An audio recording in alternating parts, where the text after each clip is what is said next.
You think this tattoo makes me dangerous? Claire Morgan's voice didn't shake. It didn't rise. It cut through the roaring laughter of 30 Hells Angels bikers like a blade through smoke. Derek Hayes had just ripped her sleeve up in front of every man in that clubhouse. He wanted humiliation. He wanted fear. But the woman standing in front of him didn't flinch. And in the far corner of the room, a man named Logan Carter set down his drink because he recognized something in her eyes that nobody else in that room could see. This story is not what you think it is. If you're new here, subscribe to this channel and follow this story all the way to the end. Drop a comment and tell me what city you are watching from. I want to see how far this story travels. Now let me take you back to where it all began. The first time Claire Morgan walked into the Hells Angels clubhouse on Route 9 outside Red Creek, Colorado. She didn't say a word to anyone. She carried a duffel bag over one shoulder and a worn leather tool roll under her arm. Her boots were old but clean. Her blonde hair was pulled back tight. She wore a long-sleeve flannel shirt buttoned all the way to the wrist, even though it was the middle of July and the heat outside was brutal. She walked straight into the bar, put her bag down, and said 5 words. "I heard you need a mechanic." The bartender, a thick-necked man named Denny, looked her up and down. He didn't even try to hide the judgment on his face. "Lady, you lost?" "No." "This ain't a place for walk-ins." "I'm not walking in, I'm applying." Denny laughed. He looked over his shoulder at the row of bikers sitting behind him and shook his head. "You hear that, boys? She's applying." A few of them chuckled. One of them whistled. Another one made a comment Claire pretended not to hear, but she didn't move. She stood there perfectly still, like she had done this 100 times before. Like she had walked into rooms full of men who didn't want her there and had learned exactly how long to wait before they realized she wasn't leaving. That was the thing about Claire Morgan. She never fought to prove herself. She just refused to disappear. Denny finally shrugged and pointed toward the back hallway. "Talk to Hank. He runs the garage. If he says no, you walk. No arguments." "Fair enough." Claire picked up her bag, walked through the hallway, and pushed open the steel door that led to the garage bay. Inside, 3 men were working on a line of Harley Davidsons. The air smelled like oil, gasoline, and old cigarettes. Music played from a cracked radio in the corner. Nobody looked up when she entered. Hank Purcell was leaning over a Softail with a wrench in one hand and a cigarette in the other. He was 62 years old, had been a Hells Angel for over 30 years, and had hands that looked like they'd been carved out of granite. Claire walked up to him and waited. Hank didn't acknowledge her for a full minute. Then without looking up, he said, "Whatever you're selling, I ain't buying. I'm not selling anything. I'm looking for work." Now he looked up. His eyes moved from her face to her boots, then back up again. He pulled the cigarette from his mouth and flicked the ash. "You a mechanic?" "Yes." "What kind?" "The kind that fixes what other people give up on." One of the younger mechanics, a kid named Travis, snorted from across the garage. "That's a hell of a line." Claire didn't look at him. She kept her eyes on Hank. Hank studied her for a long moment. Then he pointed to a 1998 Road King sitting in the far corner, covered in dust. The bike had been there for 3 weeks. 2 of his best guys had already tried to figure out why it wouldn't start. Both had failed. "Fix that," Hank said. "You got 1 hour. If it runs, we'll talk. If it don't, you leave and you don't come back." Claire nodded once. She didn't ask questions. She didn't ask for help. She walked over to the bike, set her tool roll on the ground, unrolled it, and got to work. 41 minutes later, the Road King roared to life. The sound filled the entire garage like thunder. Travis dropped the socket wrench he was holding. The other 2 mechanics stopped what they were doing and stared. Hank didn't say a word for almost 10 seconds. Then he walked over, looked at what she had done, and shook his head slowly. "Ignition module was fried," Claire said quietly. "But that wasn't the real problem. The wiring harness had a short behind the voltage regulator. Somebody spliced in a wrong gauge wire at some point, and it was draining current every time the engine turned. That's why it cranked, but never caught." Hank stared at her. "How long you been doing this?" "Long enough." "Where'd you learn?" Claire paused. It was the smallest hesitation, barely half a second, but Hank noticed it. "Different places," she said. Hank took a long drag from his cigarette. He looked at the Road King. He looked at Claire. He looked at the cigarette. "You start tomorrow. 6 a.m., don't be late." And just like that, Claire Morgan became the only woman working in a Hells Angels garage in Red Creek, Colorado. Nobody welcomed her. Nobody shook her hand. but nobody stopped her either. The first 2 weeks were quiet. Claire showed up early every morning. She worked without complaint. She ate lunch alone at the bench outside the garage bay, always with her sleeves rolled down, always with a book in her hand. She spoke only when spoken to, and even then her answers were short. Not rude, just efficient. Like every word cost her something, and she didn't want to waste any. The younger mechanics tried to test her. Travis, the 24-year-old, who thought he was smarter than he was, gave her a fuel-injected Dyna that he'd been struggling with for 2 days. "Since you're the expert," he said with a smirk. Claire took the bike without a word. She had it running in 3 hours. She even found a hairline crack in the intake manifold that Travis had completely missed. When she handed him back the keys, she didn't gloat. She didn't even mention the crack. She just said, "It's done." Travis didn't talk to her for 2 days after that.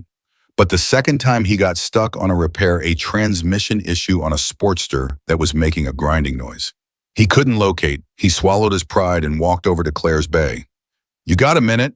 Claire looked up. "Yeah, that Sportster's making a sound I can't figure out." Claire wiped her hands on a rag and followed him over. She listened to the engine for about 30 seconds, then got on her back and slid under the bike. "Third gear engagement, dog, is chipped," she said from underneath. "You're hearing metal on metal every time it shifts. It's not the transmission itself, it's one tooth." Travis crouched down and looked at her. "How can you hear that?" "Practice." She slid back out, stood up, and went back to her own work. Travis stood there for a moment, trying to figure out whether he should be impressed or embarrassed. He settled on both. That was how Claire earned her first quiet ally in the garage. Not through confrontation, through competence. Marcus Reed noticed her before anyone else did. Marcus was 67 years old, one of the oldest active members of the Red Creek chapter. He had been riding since he was 16. He had buried friends, survived 2 prison stints, and outlived a generation of men who thought they were invincible. He didn't talk much anymore, but he watched everything. And from the first day Claire walked into that garage, Marcus watched her with a kind of quiet attention that the younger men didn't understand. One evening, about 3 weeks after Claire started, Marcus found her sitting alone outside the garage. The sun was going down. She had a cup of coffee in one hand and was staring at nothing in particular. He sat down next to her without asking permission. For a while, neither of them said anything. Then Marcus spoke. "You fix bikes like somebody who used to fix things that mattered more than bikes." Claire didn't respond right away. "That's a strange thing to say," she finally said. "Maybe, but I've been around a long time. I know what it looks like when someone's hands are trained for more than engines." Claire took a slow sip of her coffee. "You're observant. I'm old, same thing." She almost smiled at that, almost. Marcus leaned back and looked up at the sky. "You don't have to tell me anything," he said. "I ain't asking, but I want you to know, whatever you're running from or running toward you picked a strange place to stop." Maybe that's the point. Maybe. They sat in silence for another few minutes. Then Marcus stood up, brushed off his jeans, and looked down at her. "A person's scars tell a story," he said. "They don't tell you the ending." Claire looked up at him. For the first time since she arrived, something softened in her face. Not vulnerability, not weakness. Something closer to recognition, like she had heard those words before, or like she had been waiting a long time for someone to say them. "Thank you, Marcus." "Don't thank me yet. This place has a way of testing people." He walked away. Claire sat there for a long time after he left, turning his words over in her mind. She didn't know it yet, but Marcus Reed had just given her the first warning she should have taken seriously. Derek Hayes was the kind of man who filled a room just by walking into it, and not in a good way. He was 44 years old, 6'3", 240 pounds. He'd been a Hell's Angel for almost 20 years, and he wore that fact like a weapon. Derek believed in hierarchy. He believed in power. He believed that the world made sense when strong people controlled weak people, and he spent most of his energy making sure everyone around him knew exactly where they stood. He had a loud voice, a short temper, and an opinion about everything. And from the moment Claire Morgan started working at the garage, Derek Hayes decided she was a problem. Not because she had done anything wrong, but because she didn't fit. She was a woman in a man's space. She was quiet in a world that rewarded noise. She kept her past hidden in a place where secrets were considered dangerous. And Derek didn't trust what he couldn't understand. The first time he confronted her was during a Thursday night gathering at the clubhouse. 30 or 40 people were there, members, associates, a few girlfriends. Music was loud, drinks were flowing, the air was thick with smoke and noise. Claire was standing near the back, nursing a beer, staying out of the way. She had come because Hank told her it was expected. "You work here, you show up," he'd said. So she showed up. Derek spotted her from across the room. He'd been drinking for 2 hours. He was loud, red-faced, and looking for entertainment. He walked straight toward her, and the people between them parted like water. "Hey, mechanic girl." Claire looked up. "You know, I've been thinking about you." "That's flattering." A few people nearby laughed. Derek didn't. "See, the thing is, nobody knows where you came from. Nobody knows your story. You just showed up out of nowhere, and now you're working in our garage like you belong here." Claire's expression didn't change. "I'm just doing my job, Derek." "Your job." He took a step closer. "Funny thing about people who show up out of nowhere with no history and no explanation. In my experience, they're either running from something or hiding something. Sometimes both. Or sometimes they just need a job." "Nah." Derek shook his head slowly. "I don't buy it." The room was getting quieter now. People were turning to watch. Claire felt the shift. She felt the attention pressing in on her from every direction. She knew this feeling. She had felt it before in places far more dangerous than a biker clubhouse. She kept her voice steady. "Derek, I don't want any trouble." "Nobody ever does. But trouble has a way of finding people who hide things." He stared at her for a long moment. His eyes dropped to her wrists, covered as always by long sleeves. "What are you hiding under there?" Claire's jaw tightened. It was the first visible reaction anyone had ever seen from her. "Nothing that concerns you." "Everything in this clubhouse concerns me." Before Claire could respond, Derek reached out and grabbed her left arm. It happened fast. He yanked her sleeve up to the elbow, exposing the inside of her wrist for everyone to see. There it was.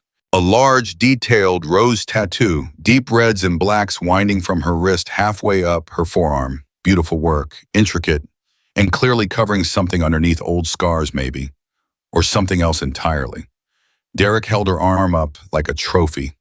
"Look at this," he said to the room. "Little Miss Quiet over here has a secret after all." Laughter rippled through the crowd. Some people looked uncomfortable. A few looked away, but nobody spoke up. Claire didn't pull her arm back. She didn't fight. She didn't shout. She stood completely still, looking straight ahead, her breathing slow and controlled. And in the far corner of the room, Logan Carter set down his glass. Logan Carter was not the loudest man in the Hells Angels. He was not the biggest. He was not the most feared, but he was the most respected. At 51 years old, Logan had earned his place through decades of quiet reliability. He was the man people came to when they needed honest advice. He was the man who settled disputes without violence.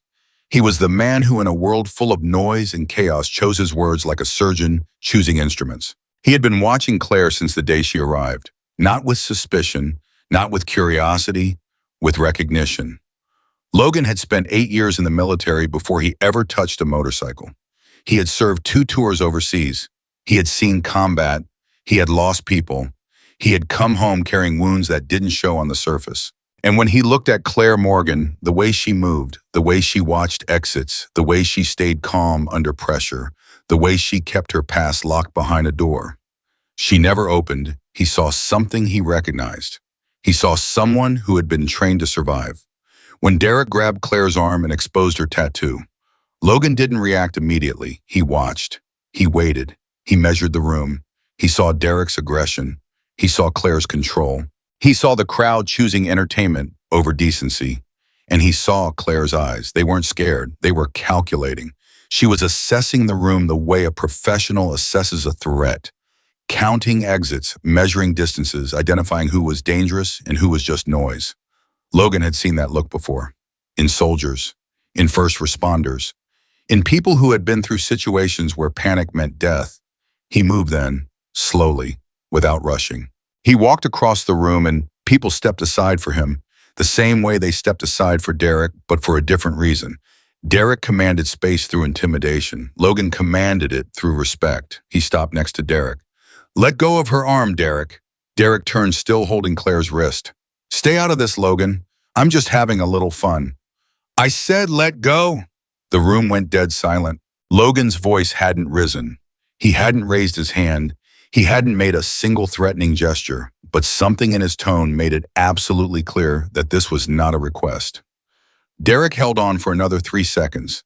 His jaw worked. His eyes flicked between Logan and Claire. Then he let go. He stepped back, raising his hands in mock surrender. Fine, whatever. She's your problem now. He grabbed his beer and walked away, but not before shooting Claire one last look, the kind of look that said, this isn't over. Claire lowered her arms slowly. She pulled her sleeve back down, covering the tattoo. For a moment, she and Logan stood side by side in silence. Then Logan spoke quietly so only she could hear. You handled that well. I've had practice. I can tell. Claire looked at him, really looked at him for the first time since she'd arrived at the clubhouse. You're military, she said. It wasn't a question. Logan's eyebrow raised slightly. What makes you say that?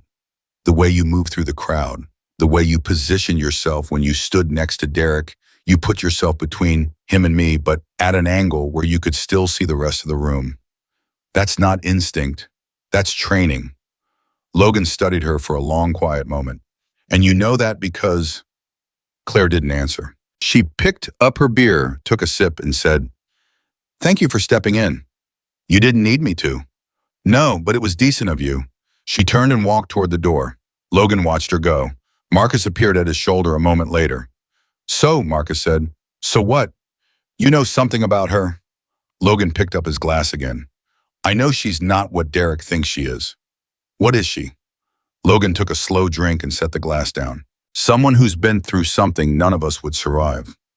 Marcus nodded once. He didn't ask anything else.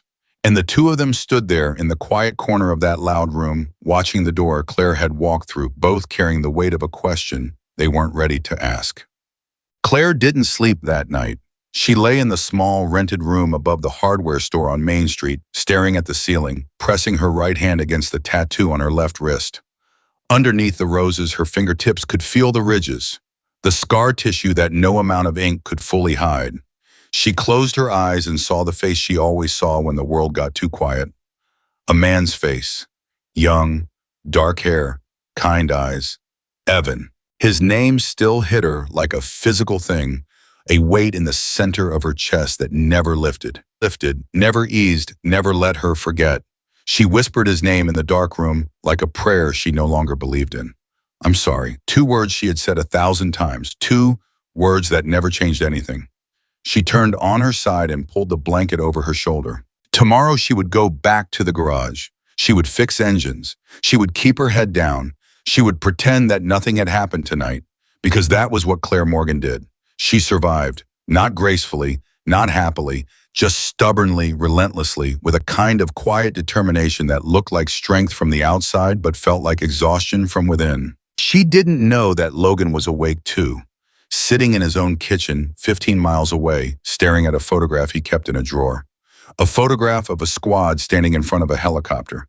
And in the background of that photograph, partially obscured by a tall man's shoulder, there was a woman, blonde hair pulled back, tool belt around her waist, hands smeared with grease. Logan had looked at that photograph 100 times over the years and never noticed her. But tonight, after looking into Claire Morgan's eyes, he pulled it out again. And this time he saw her. He sat there in the dim kitchen light, holding the photograph between his fingers, and felt the floor shift underneath his understanding of everything. Son of a... He didn't finish the sentence. He just stared. Because the woman in the background of a 12-year-old military photograph was the same woman who had just stood in a Hells Angels clubhouse and let a man humiliate her rather than reveal who she really was. And Logan realized something that made the hair on the back of his neck stand up. Claire Morgan wasn't hiding from trouble. She was hiding from grief. And the tattoo that Derek had mocked in front of 30 people wasn't a mark of rebellion or shame. It was a memorial. A memorial for someone who died because Claire couldn't save them. Logan put the photograph down on the table. He leaned back in his chair, and for the first time in a very long time, Logan Carter didn't know what to do. The next morning, Claire was the first one at the garage. She had the bay door open, the coffee brewing, and a shovel head torn halfway down before anyone else arrived. Travis walked in at 6:15 and stopped. You've been here since 5, couldn't sleep. Bad night. Claire tightened a bolt without looking up. Something like that. Travis set his things down and walked over to his bay. He glanced back at Claire a few times, trying to read her, trying to understand the woman who could diagnose an engine by sound, but couldn't seem to hold a conversation longer than 4 sentences. At 7 o'clock, Hank arrived. He walked through the garage, nodded at Claire, and stopped at the shovelhead. That's been sitting here 6 weeks. It'll be running by noon. What was wrong with it? Primary chain tensioner was shot. Compensator nut backed out. Somebody put the wrong gasket on the primary cover, and it was leaking oil into the stator housing. Hank blinked. You figured all that out this morning. I figured it out last week, just didn't have time until now. Hank looked at her for a long moment. Then he shook his head with something that might have been admiration. You're something else, Morgan. I'm just a mechanic. No, Hank said quietly, you're not. He walked away before she could respond. Claire watched him go, and for a moment, just a moment, she felt something loosen in her chest, a tiny crack in the wall she had built around herself. She pushed it away immediately. Feelings were dangerous. Connection was dangerous. The last time she let someone in, she lost them. She would not make that mistake again. But Red Creek had other plans. Over the next few weeks, things began to shift in ways Claire couldn't control. Marcus started bringing her coffee in the mornings, black, no sugar, the way she liked it. He never made a big deal about it. He just set it on her workbench and walked away. Travis started asking her questions. Not about her past, he had learned not to do that, but about mechanics, about engines, about the way she diagnosed problems that stumped everyone else. Teach me, he said one afternoon, standing over a V-twin that was misfiring intermittently. Claire looked at him. You're serious. Dead serious. I've been doing this 3 years and I'm not half as good as you. I want to know what you know. Something shifted in Claire's face, a flicker of something warm that she quickly smothered. All right, come here.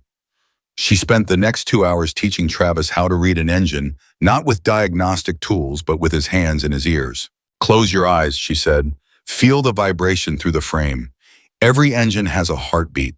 When something's wrong, the heartbeat changes. You don't need a computer to tell you what your hands already know. Travis listened. He closed his eyes. He placed his palms flat on the engine housing. And for the first time, he felt it. A slight hesitation in the rhythm. A tiny catch that repeated every fourth cycle. There, he said, his eyes snapping open. Something's off in the timing. Claire nodded. Intake valve clearance is too tight. It's hanging open a fraction too long. That's your misfire. Travis stared at her. How do you do that? Years of listening to things that are broken. The way she said it made Travis realize she wasn't just talking about engines. He didn't push it. He just said, thanks, Claire. Don't mention it. But from that day on, Travis became something Claire hadn't expected. A friend. Not a close one. Not someone she confided in, but someone who showed up, asked honest questions, and treated her like a human being instead of a mystery to solve. And Claire, who had spent the last 4 years making sure nobody got close enough to matter, found that she didn't hate it. Derek, however, was a different story. After the incident at the clubhouse, he didn't confront Claire directly again. Logan's intervention had made a public statement, and Derek wasn't stupid enough to challenge Logan Carter openly. But Derek had other ways. He started talking. Quiet conversations at the bar. Sidelong comments to other members. Little seeds of doubt planted in the ears of people who were already suspicious. She's hiding something. Nobody shows up out of nowhere without a reason. You see that tattoo covers something. I'd bet money on it. She's trouble, mark my words. The rumors spread the way rumors always do, slowly at first, then all at once. Some members started keeping their distance from Claire. Others gave her sideways looks when she walked into the clubhouse. A few stopped bringing their bikes to her bay entirely. Claire noticed. She always noticed. But she said nothing. She did nothing. She just kept working, kept showing up, kept being the best mechanic in that garage by a mile. Because Claire knew something about rumors that most people didn't. They only have power if you fight them. The moment you defend yourself, you confirm that there's something to defend. So she stayed quiet. She stayed steady. She let the noise wash over her like rain. But underneath that calm exterior, something was building. A pressure she recognized from years of carrying weight that no one could see. The feeling of walls closing in, the feeling of a place that was starting to feel like home becoming another place she would have to leave. And Claire Morgan was so tired of leaving. The turning point came on a Wednesday night Claire was alone in the garage finishing up a late repair. Everyone else had gone home hours ago. The only sound was the clink of her tools and the low hum of the overhead lights. She heard the footstep before she saw the shadow. She didn't turn around. She didn't tense. But her hand moved slowly, naturally to the heavy wrench on the bench beside her. "It's me," Logan's voice. Claire's hand relaxed. "You shouldn't sneak up on people." "I didn't sneak. You were just paying attention." "Same thing." Logan walked into the light. He was carrying 2 bottles of beer. He held one out to her. Claire looked at it, then at him. "Peace offering, just a beer." She took it. They both leaned against the workbench, side by side, not looking at each other. For a long time, neither of them spoke. Then Logan reached into his jacket pocket and pulled out a photograph. He held it out to her. Claire took it. She looked at it, and all the blood drained from her face. It was a squad photo, military, 12 years old, maybe more. A group of men and women standing in front of a helicopter in a dusty landscape that could have been anywhere in the Middle East. And in the background, barely visible, partially hidden behind another figure, was a young woman with blonde hair and grease-stained hands. Claire's hands began to tremble. She didn't speak for a long time. She couldn't. "Where did you get this?" she finally whispered. "I was there," Logan said quietly. "Third from the left. Staff Sergeant 1st Battalion. We were staging out of Bagram that year." Claire stared at the photograph. Her thumb brushed across the face of the man standing next to her younger self. Dark hair, kind eyes, smiling. "Evan." "You knew," Claire said. Her voice cracked for the first time since she had arrived in Red Creek. "I didn't know, not at first. But after the other night, the way you moved, the way you read the room, the way you controlled yourself, when Derek grabbed you, I started remembering. And then I found the photo." Claire pressed the photograph against her chest. Her eyes were closed. Her jaw was tight. Every muscle in her body was fighting to hold together. "Please don't tell them." "Tell them what?" "Any of it." Logan looked at her. "Claire, what happened to you isn't something to be ashamed of." "I'm not ashamed," her voice broke again. "I'm tired, Logan. I'm so tired of being the woman who survived when someone else didn't. I'm tired of people looking at me with pity. I came here because nobody here knows. Nobody here sees a tragedy when they look at me. They just see a mechanic. And that's all I want to be." Logan was quiet for a moment. "Is that why you let Derek humiliate you? Because fighting back would have shown them who you really are?" Claire opened her eyes. "I didn't let him humiliate me. I chose not to break his wrist. There's a difference." The way she said it, flat, certain, without a trace of exaggeration, made Logan believe her completely. He nodded slowly. "Your secret's safe with me." "Thank you." "But Claire, yeah, you can't run forever. Sooner or later, this place is going to ask you for more than just fixing engines. And when that happens, you're going to have to decide whether you trust these people with the truth." Claire handed the photograph back to him. "I haven't trusted anyone with the truth in 4 years. Maybe it's time. Maybe." She finished her beer in silence. Then she set the bottle down, picked up her tools, and started cleaning her bay. Logan watched her for a moment. Then he tucked the photograph back into his jacket, pushed off the workbench, and walked toward the door. He stopped halfway. "Claire." "Yeah. The man in that photograph, the one standing next to you." Claire's hands went still. "His name was Evan," she said quietly. "What happened to him?" The silence that followed was the loudest thing Logan had ever heard. Claire's voice, when it finally came, was barely audible. "I couldn't save him." 3 words. 3 words that carried the weight of everything she had been hiding since she walked into Red Creek. Logan nodded once. He didn't say he was sorry. He didn't offer comfort. He didn't try to fix it. He simply said he'd be proud of the woman you became. And then he walked out into the night. Claire stood alone in the empty garage, her hands pressed flat against the workbench, her head bowed, her shoulders shaking with the kind of silent grief that doesn't make a sound because it has been carried so long that it has forgotten how to scream. The rose tattoo on her wrist seemed to pulse under the fluorescent lights. A memorial, a promise, a wound that would never fully heal but had taught her how to keep going anyway. Outside, the Colorado night was cold and clear, and full of stars that didn't care about the pain of the people below them. And somewhere in the darkness, a storm was building, one that would force Claire Morgan to become the person she had spent 4 years trying to forget, whether she was ready or not. 3 days passed after that night in the garage, and Logan didn't bring it up again. He didn't treat Claire differently. He didn't hover. He didn't check on her like she was fragile. He simply went back to being the quiet, steady presence he had always been, and Claire was grateful for that in a way she couldn't put into words. But something had changed between them. It was subtle, a nod across the room that lasted half a second longer than before. A cup of coffee left on her workbench that she knew wasn't from Marcus's because the lid was on tight military habit, Logan's habit. A silence between them that no longer felt like distance but like understanding. Claire didn't trust it. She wanted to. God, she wanted to. But trusting people had cost her everything once, and the debt was still unpaid. So she did what she always did. She buried herself in work. That week, Hank brought in a 1972 shovelhead that belonged to a retired member named Dale Hutchins. Dale was 73 years old, had ridden that bike for 41 years, and loved it more than most men love their children. The engine had seized during a ride 3 months ago, and Dale had been told by 2 different shops that the bike was finished. Do what you can, Hank told Claire, but don't make promises. Dale's heart can't take another disappointment. Claire didn't make promises. She never did. She spent 2 full days on that shovelhead. She pulled the engine apart, piece by piece, cataloged every component, cleaned every surface, measured every tolerance. Travis watched her work from his bay, fascinated by the precision of her hands. You're treating it like surgery, he said. It is surgery. It's a motorcycle, Claire. It's 41 years of someone's life. That makes it more than a motorcycle. Travis shut up after that. On the 3rd day, Claire found the problem. A hairline crack in the crankcase that had gone undetected for years, slowly worsening until the oil pressure dropped enough to starve the bearings. The 2 shops that had looked at it before had checked the obvious things: pistons, rings, valves.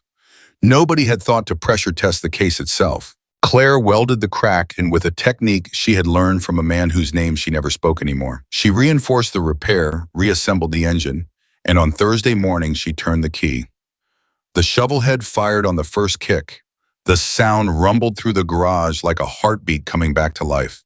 Hank came running from the office. Travis dropped what he was holding. Even the 2 mechanics and the far bay guys who had never said a word to Claire stopped and turned. That's impossible, Hank said. 2 shops said that engine was dead. They were wrong. Hank stared at the running bike for a long moment, then looked at Claire with an expression she hadn't seen before.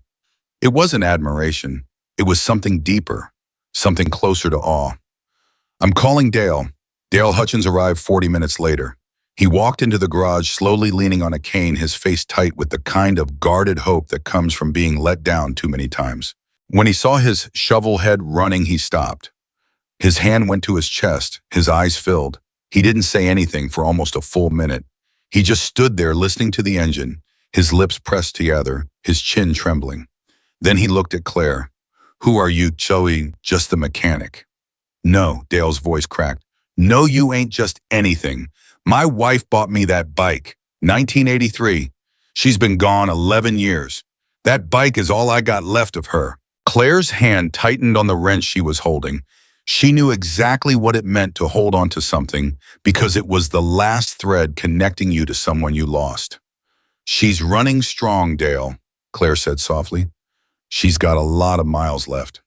Dale reached out and grabbed Claire's hand. His grip was weak, but his intention was fierce. Thank you. You hear me? Thank you. Claire nodded once. She didn't trust her voice. Dale turned to Hank. You keep this woman. Whatever it takes, you keep her. After Dale left, the garage was quiet for a long time. Travis walked over to Claire's bay. You okay? I'm fine. You don't look fine. Travis. Yeah, I'm fine. He raised his hands and backed off. But he glanced at her one more time before returning to his work, and what he saw on her face wasn't the composure she wanted him to see. It was the look of a woman who had just been reminded why she used to do what she did and why she stopped. Word about the shovelhead spread fast. Within a week, 3 more members brought bikes to Claire that other mechanics had given up on. She fixed all of them. An electrical gremlin on a 96 Electroglide that had driven 2 shops crazy.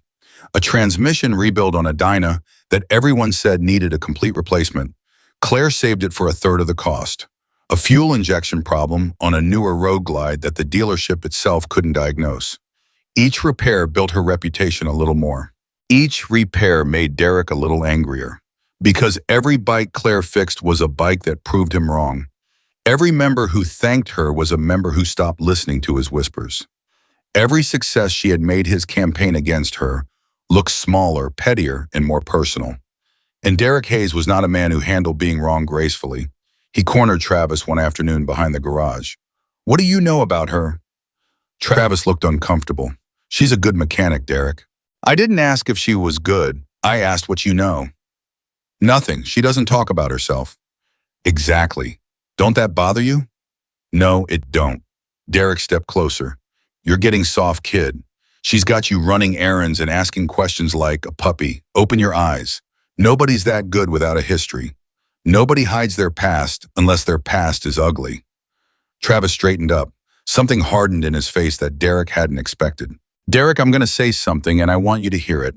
Claire Morgan has done more for this garage in 2 months than you've done in 5 years.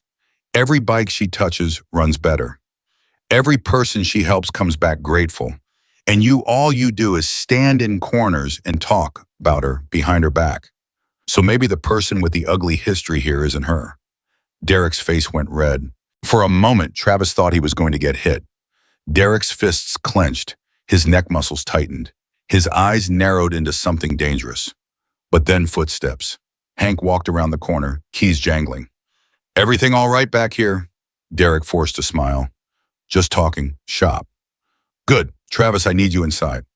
Travis walked away without looking back at Derek. His heart was pounding. His hands were shaking, but he didn't regret a single word. Derek stood alone behind the garage, breathing hard, staring at the wall. Something was shifting in the clubhouse and he could feel it. The balance of respect that had always tilted in his direction was slowly, steadily moving toward a woman who hadn't asked for any of it. And Derek decided right there that he was going to find out who Claire Morgan really was, no matter what it cost. He pulled out his phone and dialed a number he hadn't used in years. "Ray, it's Derek. I need you to look into somebody for me." That phone call would change everything, but not in the way Derek expected. Meanwhile, something else was happening that nobody in the clubhouse saw coming. Trouble was riding toward Red Creek from the east. A rival motorcycle club called the Iron Wolves had been expanding their territory across Colorado for the past 18 months. They were aggressive, well-funded, and run by a man named Victor Salinas, who had a reputation for taking what he wanted through intimidation and violence. The Iron Wolves had already absorbed 2 smaller clubs in neighboring counties. They had taken over bar territories, supply routes, and business operations that other clubs had held for decades. And now they were looking at Red Creek. The first sign came on a Saturday morning. Marcus was riding alone on Route 9 when 2 bikes he didn't recognize pulled up behind him. They matched his speed for 3 miles, staying close, never passing. When Marcus pulled off at a gas station, they kept going, but not before one of them turned his head and stared at Marcus's cut with a look that was unmistakable. They were scouting, Marcus told Logan that afternoon. Iron Wolves, 2 of them, riding the highway like they owned it. Logan's jaw tightened. How close to town? 8 miles out. That's too close. I know. Logan called an informal meeting that evening. No full church session, just the senior members he trusted. Marcus, Hank, a road captain named Big John, and a few others. Claire wasn't invited. She wasn't a member. She was staff. But she was in the garage when they gathered in the back room, and she heard enough through the thin walls to understand what was happening. She heard the name Iron Wolves. She heard the word territory. She heard the tension in Logan's voice when he said, "We need to be smart about this." And she felt something cold settle in her stomach, the feeling she had spent 4 years running from, the feeling of danger approaching, the feeling of people she cared about walking towards something they didn't fully understand. She put down her tools and pressed her palms flat against the workbench, breathing slowly, fighting the wave of memory that crashed over her without warning. A desert road, dust in the air, radio chatter, Evan's voice saying, "Something's wrong, pull back." And then the explosion. Claire gripped the edge of the workbench until her knuckles turned white. "Not again," she whispered. "Not again." But the universe doesn't care about what we whisper in empty rooms. 2 days later, the Iron Wolves made their first real move. They hit a bar on the outskirts of Red Creek called the Rusty Nail, a place the Hells Angels had been using for events for over 15 years. 3 Iron Wolves walked in on a Tuesday night, told the owner he was under new management, and broke every bottle behind the bar when he refused. The owner, a man named Pete Halloran, called Hank. They said they'd be back Friday. They said if they see a Hell's Angels cut in my bar again, they'll burn it down. Hank called Logan. Logan called church. This time it was a full meeting. Every member of the Red Creek chapter. The room was packed, the air was hot, and tempers were already boiling before anyone spoke. Derek was the first to stand. We ride Friday, all of us. We show up at the Rusty Nail, and if those wolf bastards come back, we bury them. Several members shouted agreement. Fists hit tables. Someone kicked a chair. Logan let the noise run for 10 seconds. Then he raised his hand. Silence. Sit down, Derek. Logan, we can't let this slide. They hit our bar. They threatened our people. If we don't respond, I said sit down. Derek sat, but his face was a thunderstorm. Logan stood slowly. He looked around the room, meeting every pair of eyes. I hear you, all of you, and I'm not saying we don't respond. I'm saying we don't respond stupid. Victor Salinas wants us at that bar Friday night. He wants us angry and outnumbered and walking into his setup. And if we do exactly what he expects, we lose. So what do we do? Big John asked from the back. We get smart. We find out how many men he's got, where they're staged, and what his real play is. Because this isn't about one bar. If Salinas is moving on Red Creek, he's got a plan. And we need to know what it is before we walk into it. Derek leaned forward. While we're playing detective, they're taking our territory. One bar isn't territory, Derek. It's bait. The room split.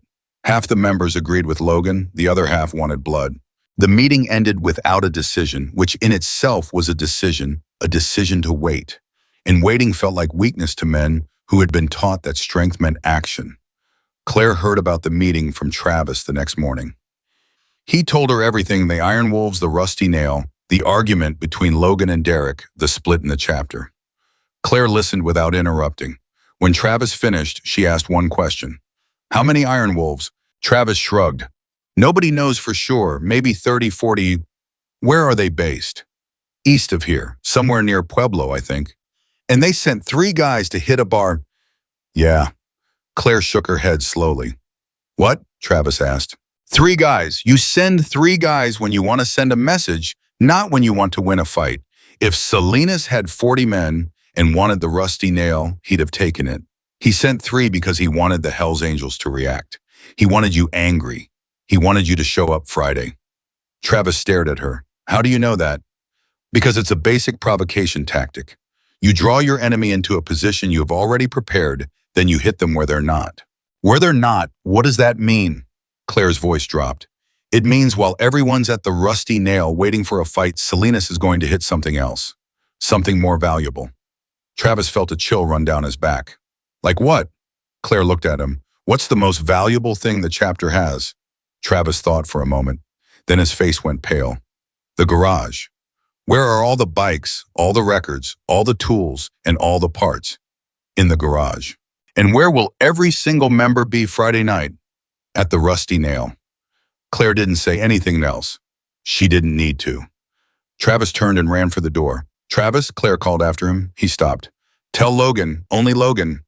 Why not everyone? Because if Derek finds out, he'll still want to ride to the bar. And then you'll lose both. Travis nodded once and left. 20 minutes later, Logan walked into the garage. He found Claire under a fat boy replacing a clutch cable. He crouched down next to the bike so he could see her face. Travis told me what you said. And I think you're right. I know I'm right. Logan studied her. You've seen this before. It wasn't a question. Claire slid out from under the bike and sat up, wiping her hands. Logan, I've seen men die because they walked into exactly this kind of setup. 3 guys make noise at the front door. Everybody turns to face the noise. Nobody watches the back. Who were you, Claire, before Red Creek? Before the garage? Who were you really by? Claire held his gaze. The weight of the question sat between them like a physical thing. I was someone who knew how to keep people alive, she said, and I failed. And now I fix motorcycles. Logan was quiet for a long moment. What if I asked you to do more than fix motorcycles just this once? I'd say you don't know what you're asking. Maybe not, but I know what's at stake. I've got 26 members who are about to walk into a trap, and the only person who sees it clearly is someone who won't even tell me her last job title. Claire stood up. She was trembling. Not with fear, with something older and deeper.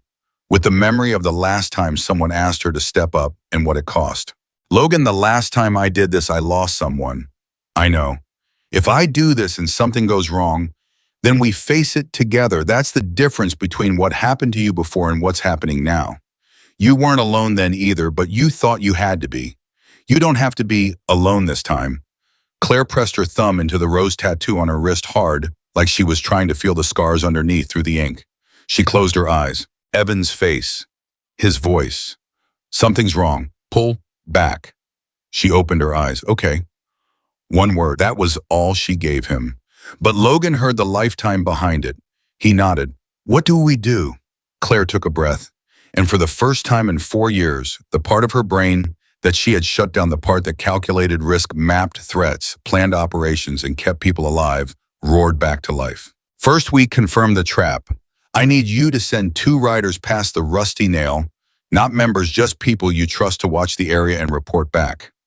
If Salinas is setting up, there'll be vehicles or men staged within a mile. Done. Second, we don't cancel Friday. We let Derek and the others think the plan is still on. If Salinas has eyes in town, and he probably does, he needs to believe we're taking the bait. You want to use our own guys as decoys? I want to split the group. Half go to the Rusty Nail, visible loud, exactly what Salinas expects. The other half, your best people, the ones who can keep their mouths shut, stay behind to protect the garage and the clubhouse. Derek will want to be at the bar. Good, let him. He's loud and visible. That's exactly what we need him to be. Logan almost smiled. You're using Derek. I'm deploying an asset. There's a difference. This time, Logan did smile for half a second. Then it was gone. What about you? I'll be at the garage. Alone. No, put Marcus with me and Travis. Travis is 24 years old. Travis listens. That's more valuable than muscle. Logan nodded slowly. He was watching her the way a man watches someone he hasn't fully understood until now, like a puzzle clicking into place, piece by piece, revealing a picture far bigger and more complex than he had imagined. Claire. Yeah. When this is over, if we get through this, I think it's time the chapter knew the truth about you. Claire's face tightened. One thing at a time. Fair enough. He turned to leave, then stopped. Thank you. Don't thank me yet. Thank me when everyone's still standing. Logan walked out. Claire stood alone in the garage, her heart hammering, her hands steady. The contradiction of Claire Morgan in a single moment, a heart full of terror and hands that never shook. She picked up a wrench and went back to work. But her mind was already 3 days ahead, running scenarios, calculating angles, preparing for a fight. She had promised herself she would never fight again. The ghost of Evan sat in the empty corner of the garage watching her, and if Ghost could speak, he would have said what Logan had already told her. She wasn't running anymore. She was standing. Thursday came and the 2 riders. Logan, sent to scout the Rusty Nail, came back with news that confirmed everything Claire predicted. 2 trucks parked behind the tree line a half-mile east of the bar, the first rider said. Big ones, the kind you transport bikes in. And I counted at least 8 guys in the motel off Route 14, the second one added. Iron Wolves cuts. They weren't even hiding. Logan looked at Claire. She was standing in the back of the room, arms crossed, listening. They're not hiding because they don't think you're smart enough to look, she said. That's their weakness, arrogance. Logan turned back to the scouts. How many total? At least 20, maybe more. Hard to tell with the trucks. Marcus, who had been silent until now, spoke up. 20 against our 26. Those aren't bad odds. They're terrible odds, Claire said. Everyone looked at her. If Salinas brought 20 men for the front, he's got another team for the real target. You're not facing 20. You're facing 35, maybe 40 split across 2 locations. The room went quiet. Big John rubbed his face. How do you know all this? Claire didn't answer. Logan answered for her. She knows, that's enough. Big John looked at Logan. He looked at Claire. He made a decision in that moment to trust the man he'd trusted for 20 years, and by extension, the woman Logan trusted. All right, what's the plan? Claire laid it out. Simple, clear, no wasted words. 16 members ride to the Rusty Nail. Visible. Loud. Arrive at 8 p.m., park out front. Go inside, order drinks, act like they're ready for war. 10 members stay behind, spread between the garage and the clubhouse. Dark, quiet, waiting. If Salinas' second team shows up at the garage, they'll expect it to be empty, Claire said. They'll be careless. That's when you stop them. Not with a fight, you block the exits, turn on every light, and let them know they've been caught. 35 men spread across 2 locations means neither group is strong enough to win alone. Once the team at the garage realizes they've been made, Salinas loses his leverage.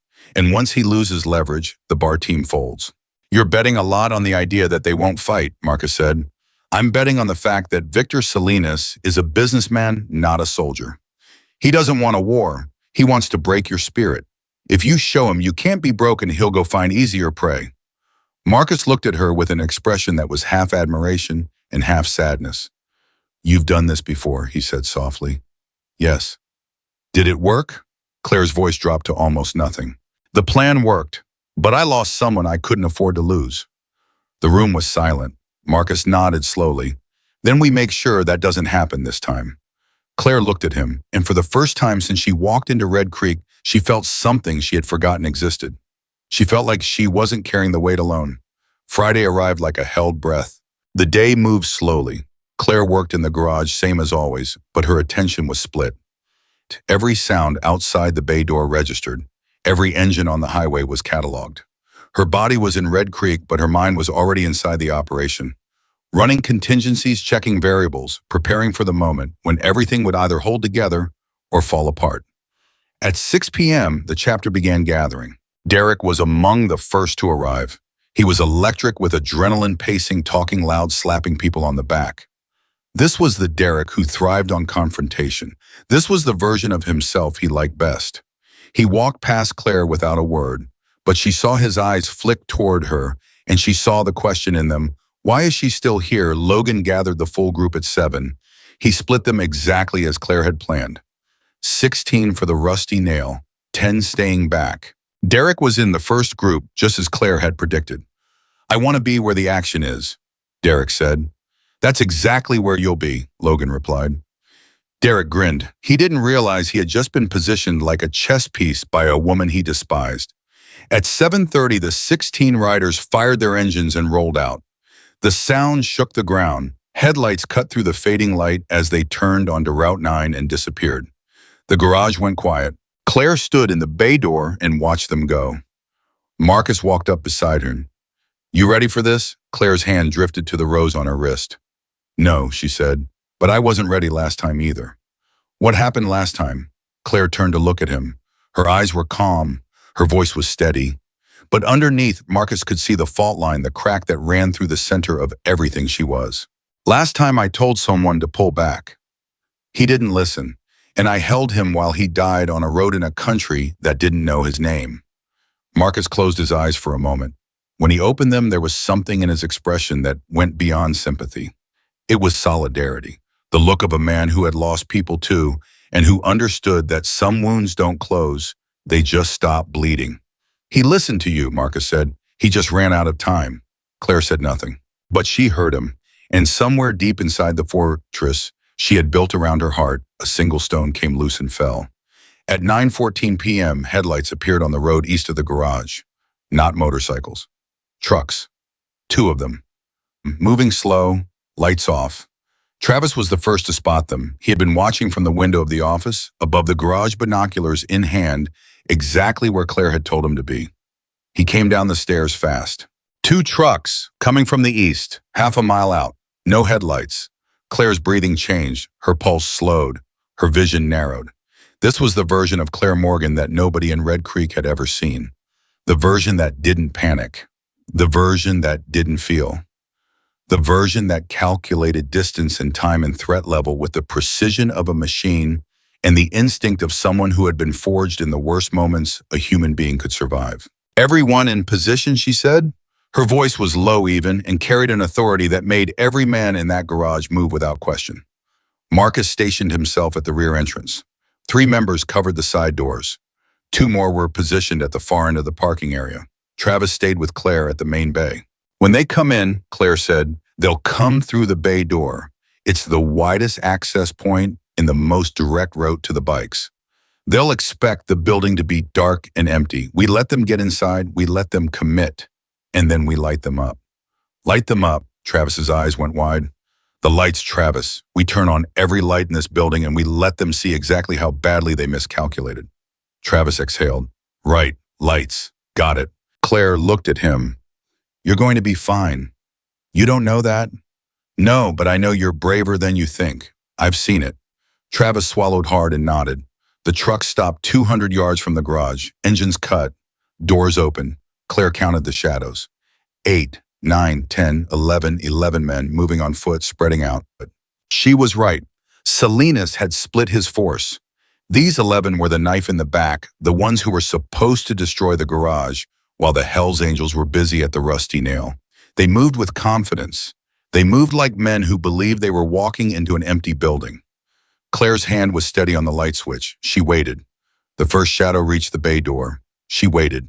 2 more slipped inside. She waited. 5, 6, 7 of them were through the door, now moving toward the rows of motorcycles reaching for tools, for gas cans, for destruction. Claire counted to 3 in her head, and then she threw the switch. Every light in the garage blazed on simultaneously. Fluorescent tubes, work lamps, overhead floods. The entire building went from pitch black to blinding white in a single heartbeat.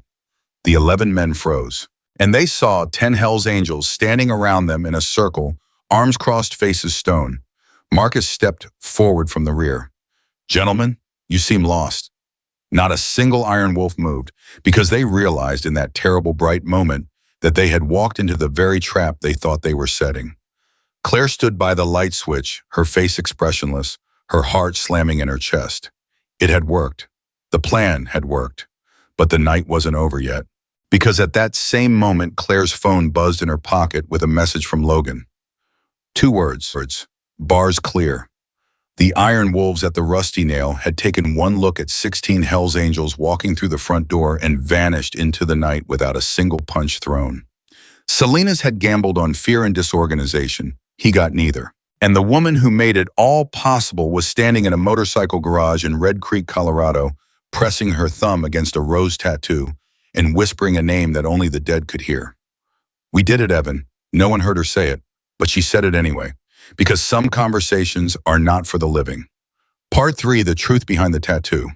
The 11 Iron Wolves stood frozen under the blinding lights for what felt like an eternity, but was probably 12 seconds. Nobody spoke. Nobody moved. The only sound was the hum of the fluorescent tubes and the breathing of 21 men and one woman who had just rewritten the rules of a confrontation without throwing a single punch. Then the tallest of the 11, a broad-shouldered man with a shaved head and a sergeant-at-arms patch on his cut, did something nobody expected. He laughed. Not a nervous laugh, not a threatening one, a genuine, exhausted, caught red-handed laugh of a man who understood exactly what had just happened to him. Well, he said, looking around at the circle of Hells Angels surrounding him, I guess we're the idiots tonight. Marcus didn't smile. You came into our house. Yeah, we did. You came to burn it. The man hesitated, then he nodded. Those were the orders. Whose orders? You know whose. Marcus took a step closer. I want to hear you say it. Victor Salinas. The name landed in the room like a stone dropped into still water. Marcus looked at Claire. She gave him the smallest nod, almost invisible, but Marcus caught it. It meant keep going. Here's what's going to happen, Marcus said, turning back to the Iron Wolf. You're going to get back in those trucks. You are going to drive east. And you're going to tell Victor Salinas that Red Creek is not what he thought it was. And if he doesn't listen, then tell him to come himself next time and bring more than 11 men. The Iron Wolf held Marcus's gaze for a long moment.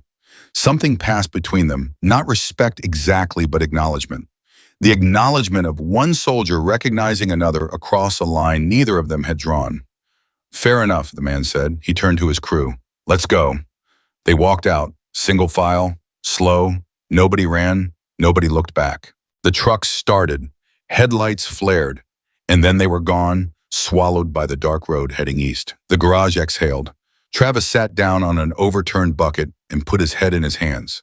Holy hell, he whispered. Holy hell. Marcus walked over to Claire. He stood in front of her and looked at her for a long time, longer than he'd ever looked at anyone without speaking. You just saved this chapter, he said. The chapter saved itself. I just turned on some lights. Don't do that. Do what? Shrink yourself. You planned this. You saw what nobody else could see. You don't get to pretend that was nothing. Claire's composure cracked for just a fraction of a second. Her lower lip trembled. Her eyes went glassy. Then she pulled it back, sealed the crack, rebuilt. The wall pushed the emotion down into the place where she kept everything she couldn't afford to feel. Call Logan, she said. Tell him it's done. Marcus pulled out his phone. But before he dialed, he put his hand on Claire's shoulder just for a moment, just long enough to say what words couldn't. Then he stepped away and made the call. Claire leaned against the workbench and closed her eyes. Her hands were shaking now. Not during, never during, but always after. That was the cruelest part of being who she was. In the moment of crisis, she was ice. After the crisis passed, the ice melted and everything underneath came flooding up.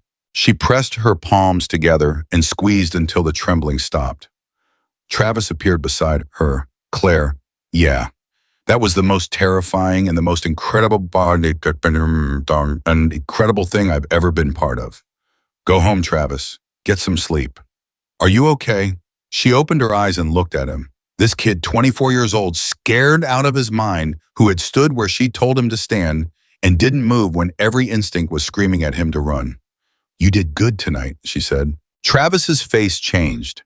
Something settled in him, a quiet pride that had nothing to do with ego and everything to do with discovering that he was braver than he knew. Thanks, Claire. He left.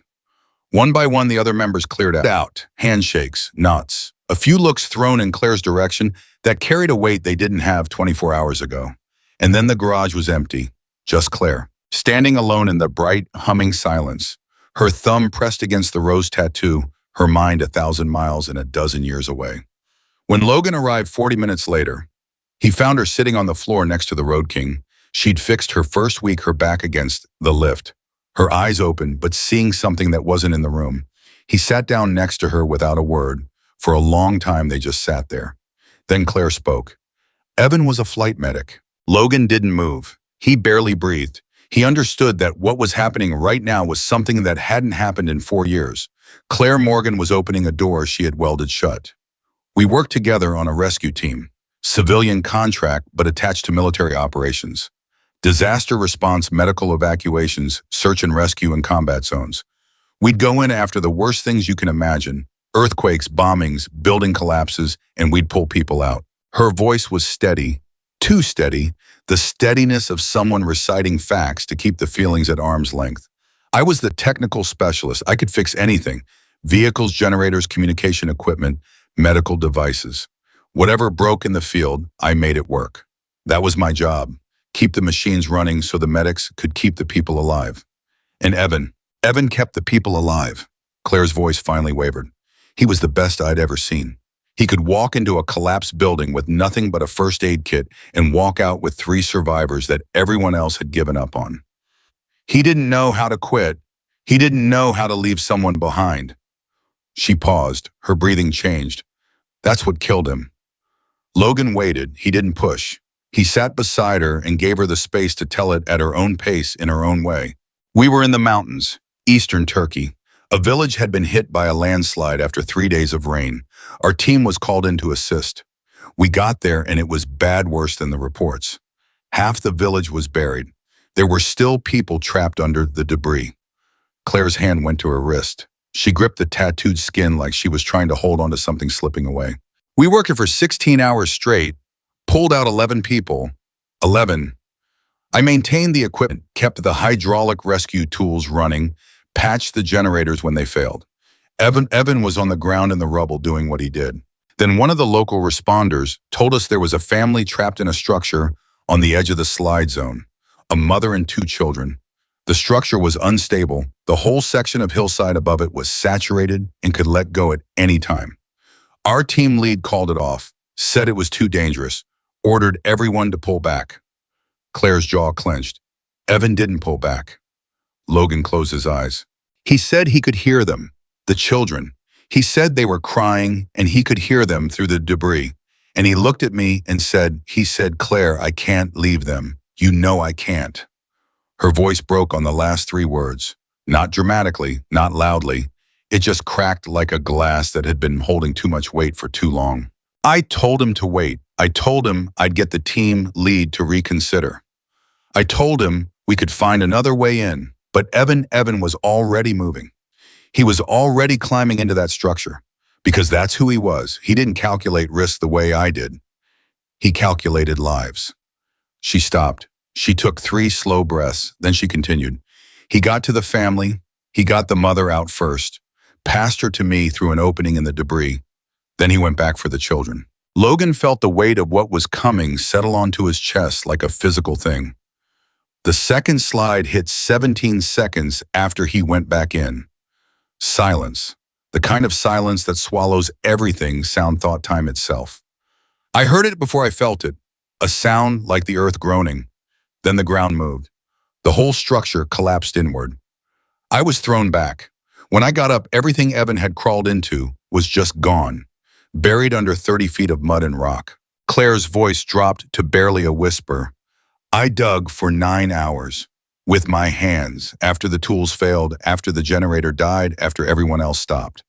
I dug until my fingers bled through my gloves and my nails cracked, and I couldn't feel my arms anymore. We found the 2 children first. They were in a pocket he'd created with his own body.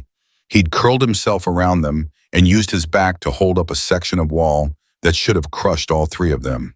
The children were alive. Evan wasn't. Logan opened his eyes. He didn't look at Claire. He looked straight ahead because he knew that if he looked at her right now, she would stop talking, and she needed to finish. He died holding them. His arms were still around them when we pulled him out, and his face, Logan, his face was calm, like he knew, like he'd made the choice, and he was at peace with it, and I hated him for that.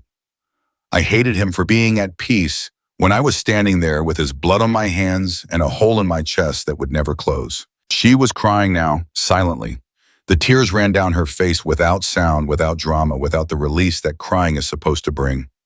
These were tears that had been held back for years, leaking through cracks in a dam that was finally giving way. The rose tattoo, Logan said softly. Claire nodded. She turned her wrist over and looked at it. I got it 6 months after he died. It covers the scars from digging. My hands healed, but the scars where they were ugly. And every time I looked at them, I didn't see courage. I saw failure. I saw the woman who couldn't convince the man she loved to wait 30 more seconds. Logan's head turned sharply. The man you loved. Claire wiped her face with the back of her hand. We never said it. We never had time. We were always in the next disaster, the next crisis, the next impossible situation. We told ourselves we'd figure it out later. There was always going to be a later. She laughed, a broken, bitter sound that had nothing to do with humor. There wasn't a later. Logan reached over and took her hand, not romantically, not with agenda. He took her hand the way one soldier takes another's hand after a battle to say, I'm here, I'm real, you survived, and surviving is not a sin. Claire gripped his hand so hard her knuckles turned white. I left the rescue service 3 months after Evan died. I couldn't do it anymore. Every time an alarm went off, every time a call came in, I froze. Not because I was scared, because I kept waiting to hear his voice on the radio, and it never came. So you ran. I drove. I drove across the country. Wyoming, Montana, Nevada. Wherever there was a garage that needed a mechanic and nobody asked questions. I'd work for 3 months, maybe 4. Then I'd leave. Start over. New town, new name, new nothing. Why Red Creek? Claire was quiet for a moment. I ran out of reasons to keep moving. She looked at Logan. And then I walked into a clubhouse full of people who judged me for a tattoo, and I thought maybe this is the test. Maybe this is the place where I find out if I can stop running and still be standing. Logan squeezed her hand once, then let go. You're still standing, Claire. Barely. Doesn't matter. Barely still counts. They sat in silence for another few minutes. Then Logan got to his feet and offered her his hand. She took it. He pulled her up. They stood face to face. The chapter needs to know, Logan said. Claire's face tightened immediately. Logan, not everything, not tonight, but after what you did, after you saved the garage, after you outplanned Victor Salinas, after you proved that you see things nobody else can see, they're going to have questions, and they deserve some answers. They won't understand. Try them. And if they see me differently, if they look at me and see a tragedy instead of a mechanic, Logan shook his head. Claire, they already see you differently. After tonight, every man in this chapter knows you're more than a mechanic.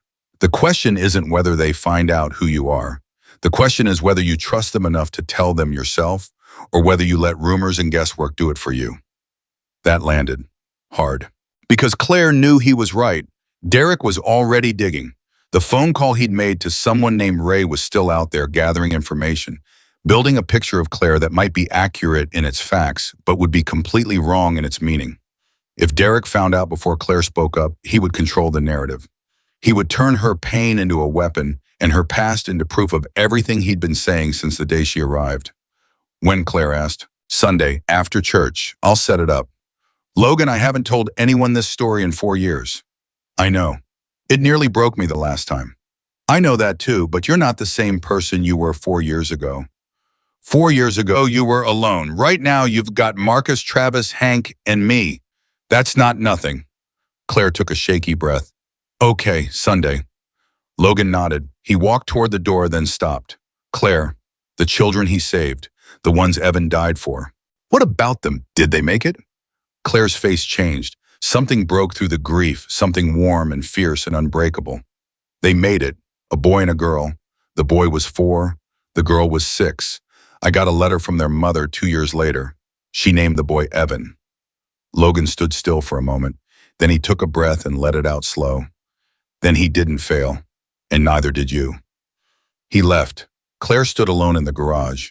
She looked down at the rose tattoo. And for the first time since she got it inked onto her skin, she didn't see failure. She saw a man who gave everything he had so 2 children could live.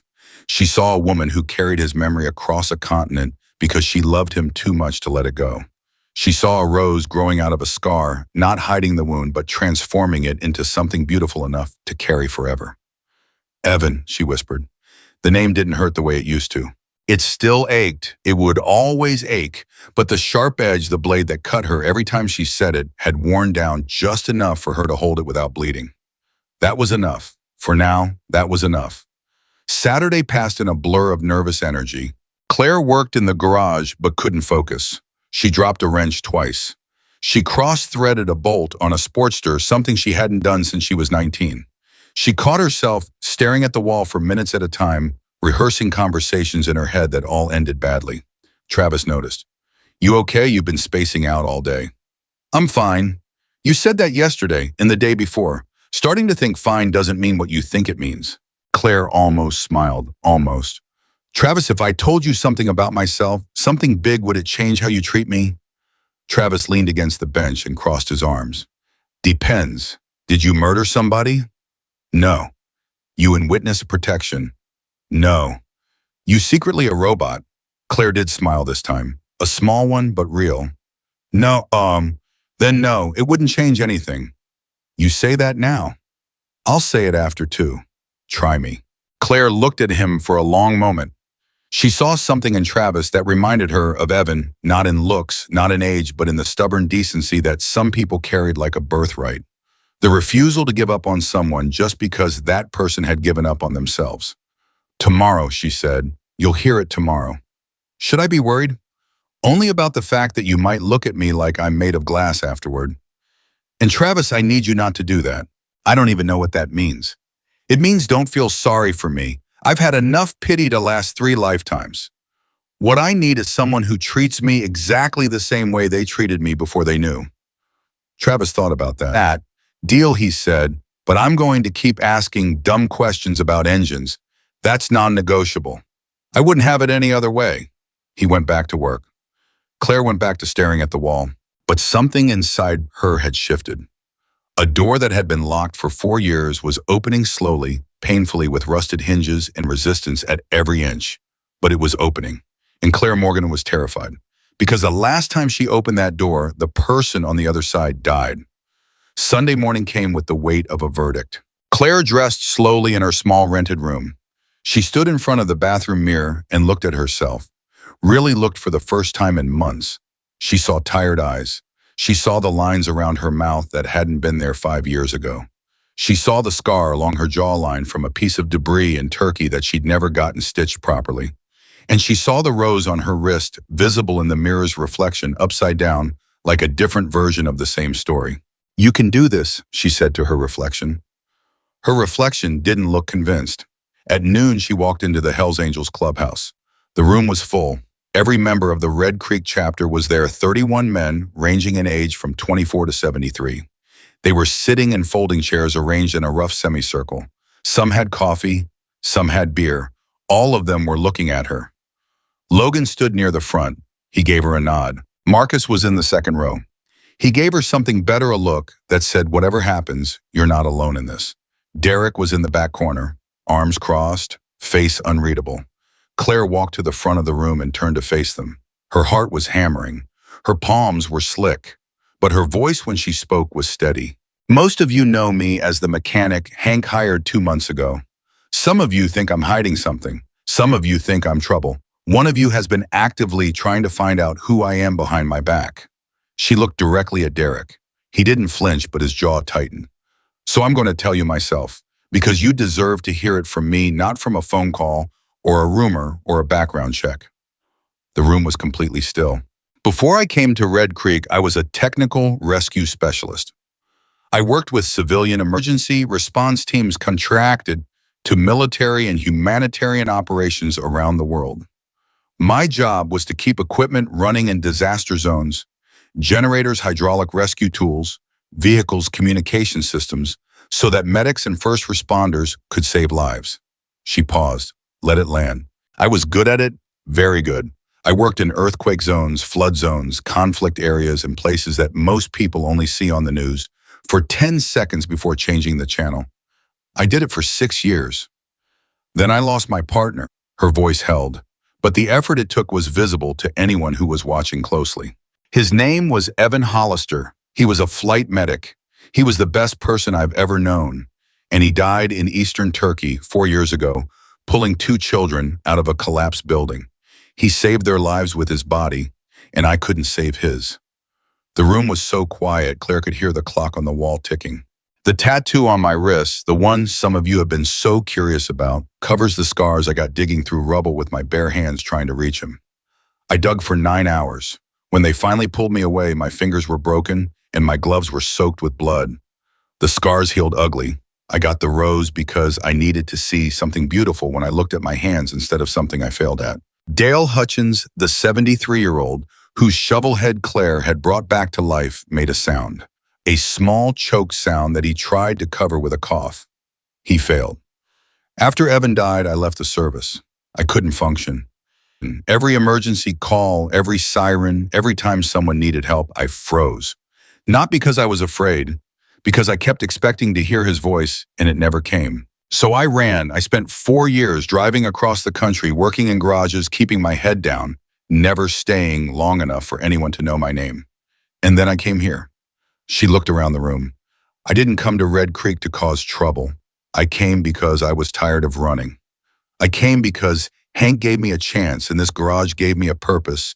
And for the first time in 4 years, I felt like I could breathe without choking on my own history." And then Friday night happened. She straightened her spine. "Some of you know what I did. For those who don't, I'm the one who figured out that the Iron Wolves attack on the Rusty Nail was a diversion. I'm the one who planned the split deployment. I'm the one who identified the real target as this garage. And I'm the one who was standing in this building when 11 Iron Wolves walked in expecting to destroy everything you've built and instead found themselves surrounded. I did that because it's what I was trained to do. Read the threat, make a plan, protect the people around me. That instinct doesn't disappear just because you stop wearing the uniform. It stays in your bones." She took a breath. "So now you know, all of it. I'm not a criminal. I'm not in hiding from the law. I'm not dangerous, at least not in the way Derek thinks I am. I'm just a woman who lost someone, carried the weight of it for too long alone, and ended up in your garage because I didn't know where else to go." She stopped talking. The silence that followed was enormous. 31 men sitting in a room processing a story that none of them had expected. Dale was the first to stand. He rose slowly, leaning on his cane, his eyes red. "That tattoo," he said, his voice rough with emotion. "That tattoo is the most beautiful damn thing I've ever heard of." He started walking toward Claire. Nobody stopped him. He reached her, took both her hands in his, and held them. "My wife's been gone 11 years, Dale said. "And every day I ride the bike she gave me because it's the only way I know how to carry her with me." You carry your man the same way, on your skin, in your hands. Every engine you touch, every machine you bring back to life. He squeezed her hands. You ain't broken, sweetheart. You're the strongest person in this room. Claire's composure finally shattered. Not loudly, not dramatically. She simply bowed her head and the tears came, and she let them come because, for the first time in 4 years, she wasn't crying alone. Marcus stood next, then Travis, then Hank, then Big John. One by one, men rose from their chairs and moved toward Claire, not to comfort her, not to pity her, but to stand with her, to close the distance, to say with their presence what their words couldn't. 26 of the 31 members were standing before Derek moved. He stayed in his chair, arms still crossed, watching the room rearrange itself around the woman he had spent 2 months trying to destroy. And then something happened that no one expected. Derek's phone buzzed. He looked down at it, read the message. His face went white. It was from Ray, the investigator he'd called.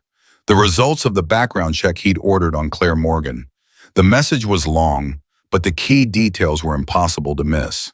Claire Morgan, former technical rescue specialist, FEMA certified, contracted to NATO Joint Operations, 6 years of service.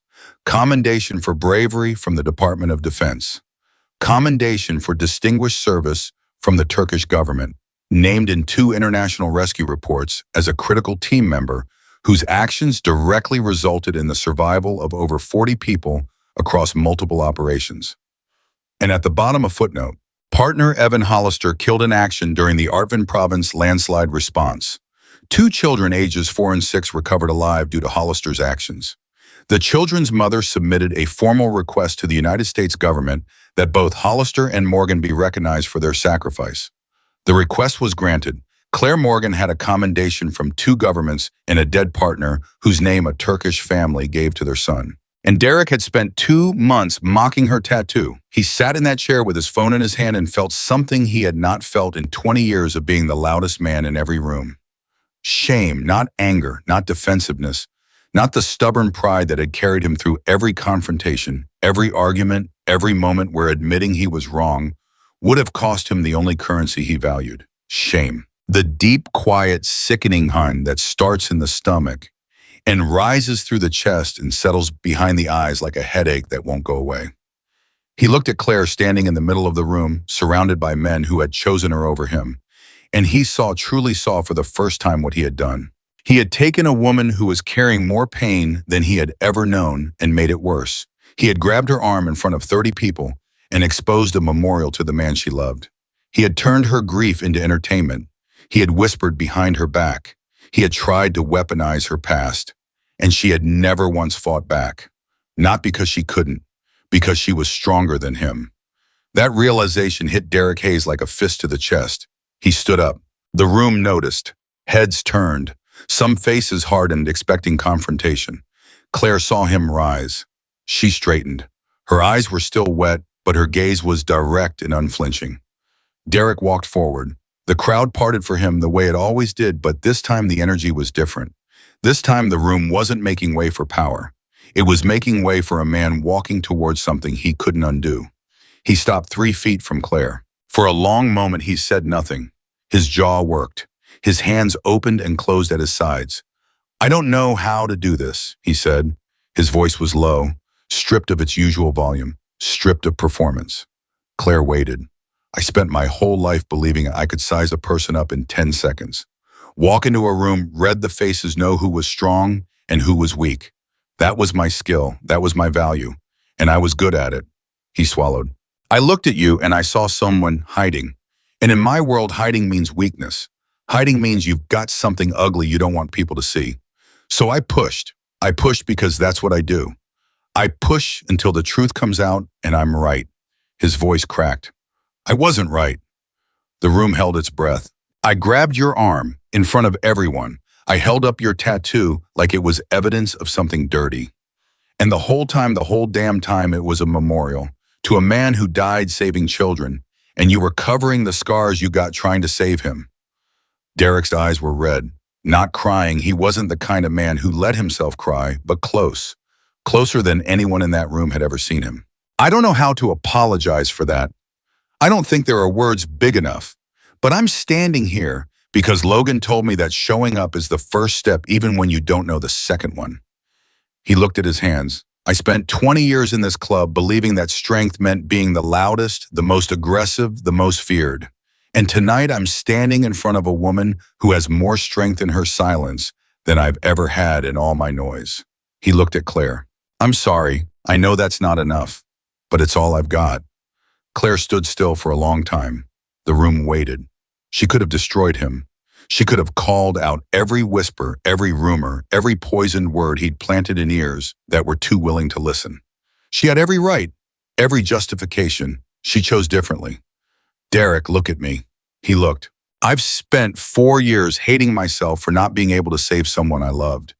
I've spent 4 years believing that if I had been faster, smarter, louder, if I had grabbed his arm the way you grabbed mine and forced him to stop, he would still be alive. She took a step toward him. Carrying that kind of guilt changes you. It makes you hard in places where you used to be soft. It makes you suspicious of kindness. It makes you push people away because you're terrified that if you let them close, you'll lose them too. You judged me by my cover, Derek.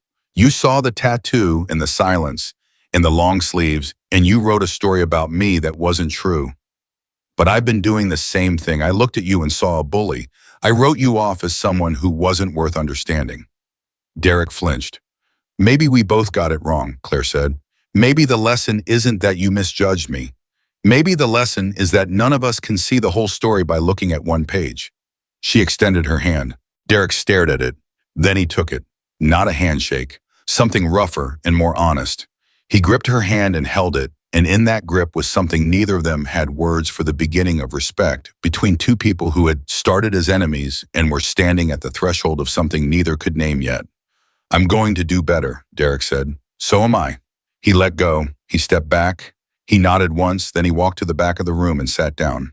And the Hells Angels clubhouse, which had witnessed 1,000 fights and 1,000 grudges and 1,000 displays of force, had just witnessed something far rarer. Forgiveness. Not the easy kind, not the kind that forgets, the kind that costs something, the kind that requires both people to admit they were carrying weight they didn't know how to put down. Logan moved to the front of the room. He looked at Claire.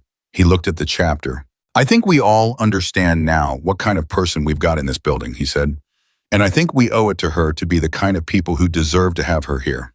He paused. Claire saved this chapter Friday night.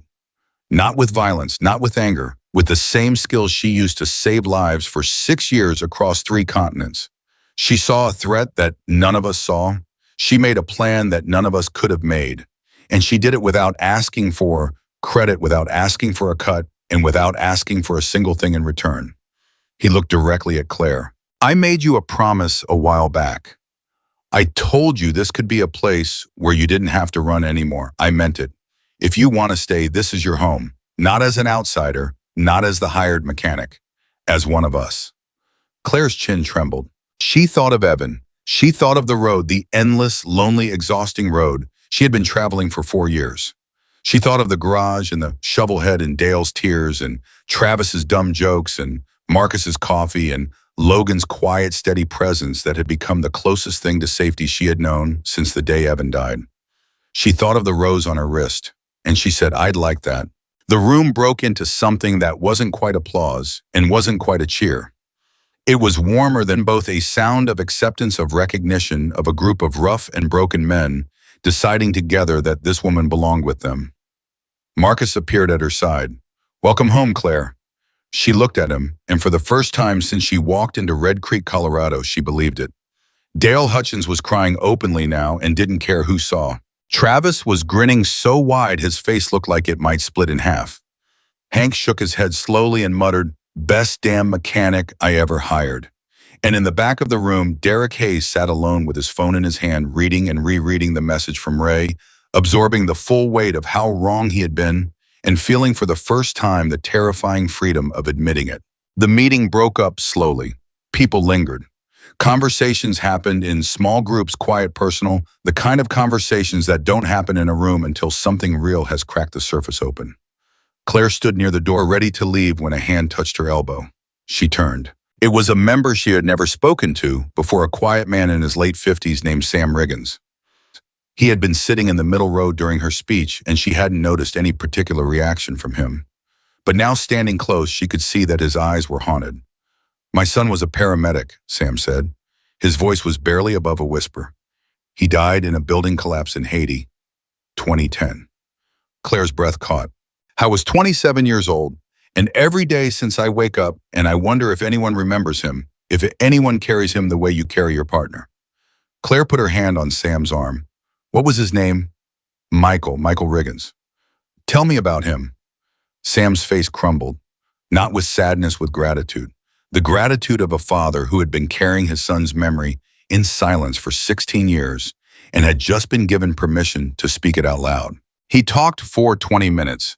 Claire listened to every word, and when he finished, she said something that made Sam Riggins close his eyes and weep. "He's not forgotten, Sam. As long as you're standing, he's not forgotten. That's what we do. We carry them, and carrying them is not a burden. It's an honor." Sam grabbed her hand and held it the way Dale had held it, desperately, gratefully, like a drowning man holding onto something solid. "Thank you," he said. "Thank you for understanding." He walked away. Claire watched him go and felt the last brick in her wall shift and settle into a different shape, not a wall anymore, but a foundation. Something she could build on instead of hide behind. Logan appeared beside her. "You okay?" "I don't know," she said. "I think so. I think I might actually be okay." "That's progress. That's terrifying." Logan smiled, a real one, the kind that reached his eyes and stayed there. "Welcome to the club." Claire laughed. It came out rusty and unpracticed and slightly too loud, and it was the most honest sound she had made in 4 years. She walked out of the clubhouse into the late afternoon air. The weight on her shoulders hadn't disappeared. It would never disappear. Evan would always be there, in the rose on her wrist, in the scars beneath the ink, in the way she listened to engines and heard heartbeats, in the way she looked at broken things and saw them the way they could be instead of the way they were. But for the first time, the weight felt shareable.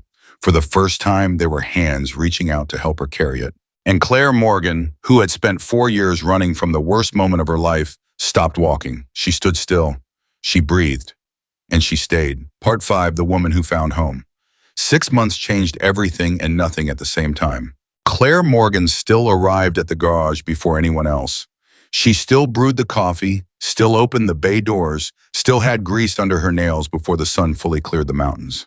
The routine hadn't changed, but the woman inside the routine was unrecognizable from the one who had walked into Red Creek with a duffel bag and a secret she thought would bury her. The first sign that Claire had truly stopped running came on a Tuesday in October, when she signed a 12-month lease on a small house 2 miles from the garage. Travis found out before anyone else. "Wait, you got a house, like a real house with a mailbox and everything?"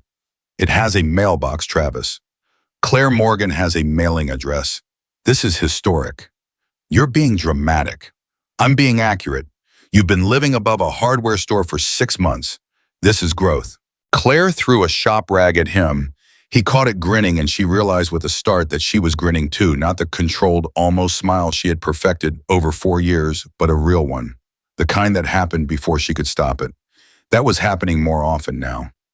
Moments that snuck past her defenses, laughter that arrived uninvited, connections that formed before she could build walls fast enough to stop them. It terrified her.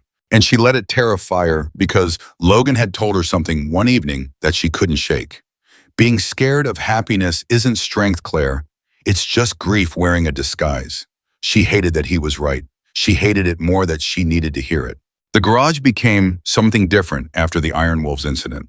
Word had spread, not the details, not Claire's role specifically, but the fact that the Red Creek chapter had outmaneuvered Victor Salinas without a single punch thrown. Other chapters called, allies reached out. The reputation of the Red Creek Hells Angels, which had been quietly fading for years, roared back to life. And at the center of that revival, whether she wanted to be or not, was Claire. Hank made it official in November. He promoted her to lead mechanic, a title that had never been held by a woman in the history of the Red Creek chapter, or any chapter that anyone could remember. "You earned it," Hank said, handing her a new set of keys to the garage. "Don't let it go to your head." "When have I ever let anything go to my head?" Never, that's why you earned it. The younger mechanics, 3 new ones, had joined since Claire started, looked at her with something between admiration and awe. She was patient with them, the way she had been patient with Travis, teaching them not just how to fix engines, but how to listen to them. Every machine tells you what's wrong, she said during a training session one morning. You just have to be quiet enough to hear it. Most people aren't quiet. Most people are too busy thinking about what they want to say next to hear what's already being said. Engines aren't like people. They don't lie. They don't hide. They just need someone to pay attention. Travis, who was leaning against the wall watching her teach, caught her eye and raised an eyebrow. She knew what he was thinking, that she wasn't just talking about engines. She looked away before he could see her smile. The phone calls with Turkey became a monthly ritual. Elif, now 19 in her second year of medical school, called Claire on the first Sunday of every month.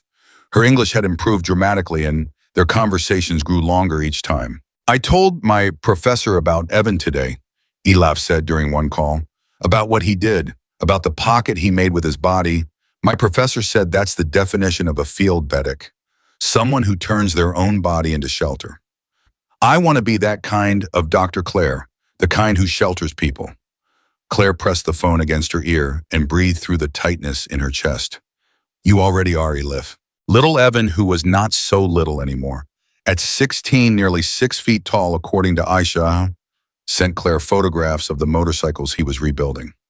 Old bikes salvaged from junkyards brought back to life, with hands that moved the way Claire's moved. Aisha said he had a gift. Claire said he had something better than a gift. He had patience. Patience is just love slowed down, Claire told Aisha during one of their calls. Aisha was quiet for a moment.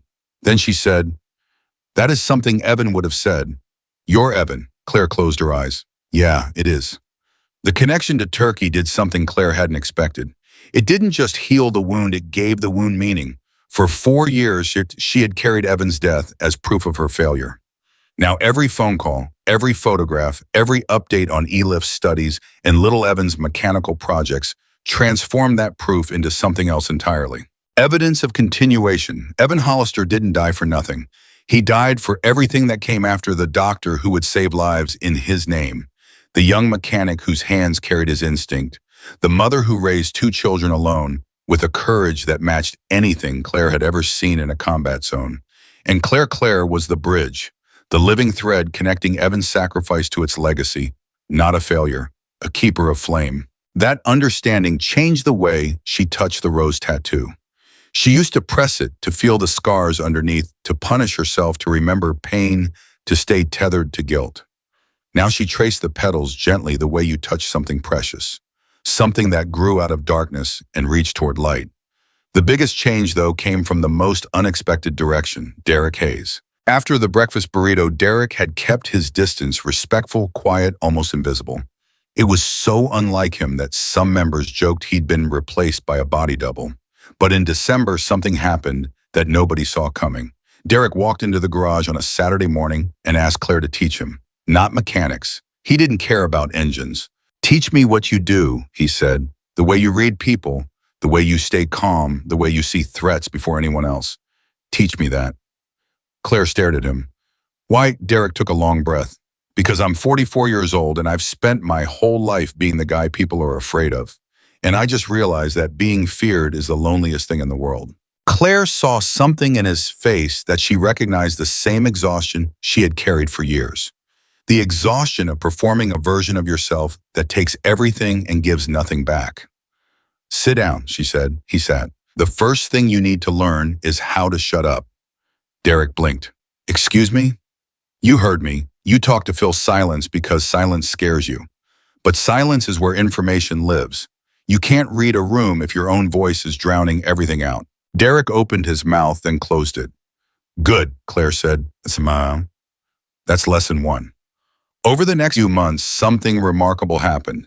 Derek didn't become a different person. He was still loud, still blunt, still capable of filling a room with his presence.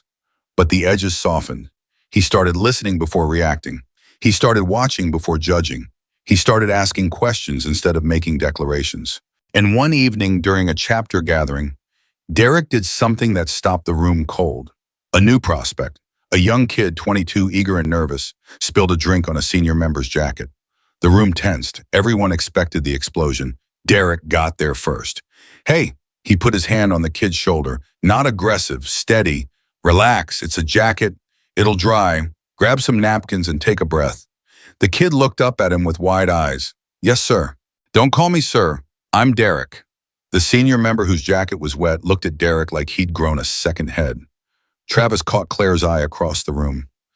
He mouthed two words. You did that. Claire shook her head. She mouthed back. He did that.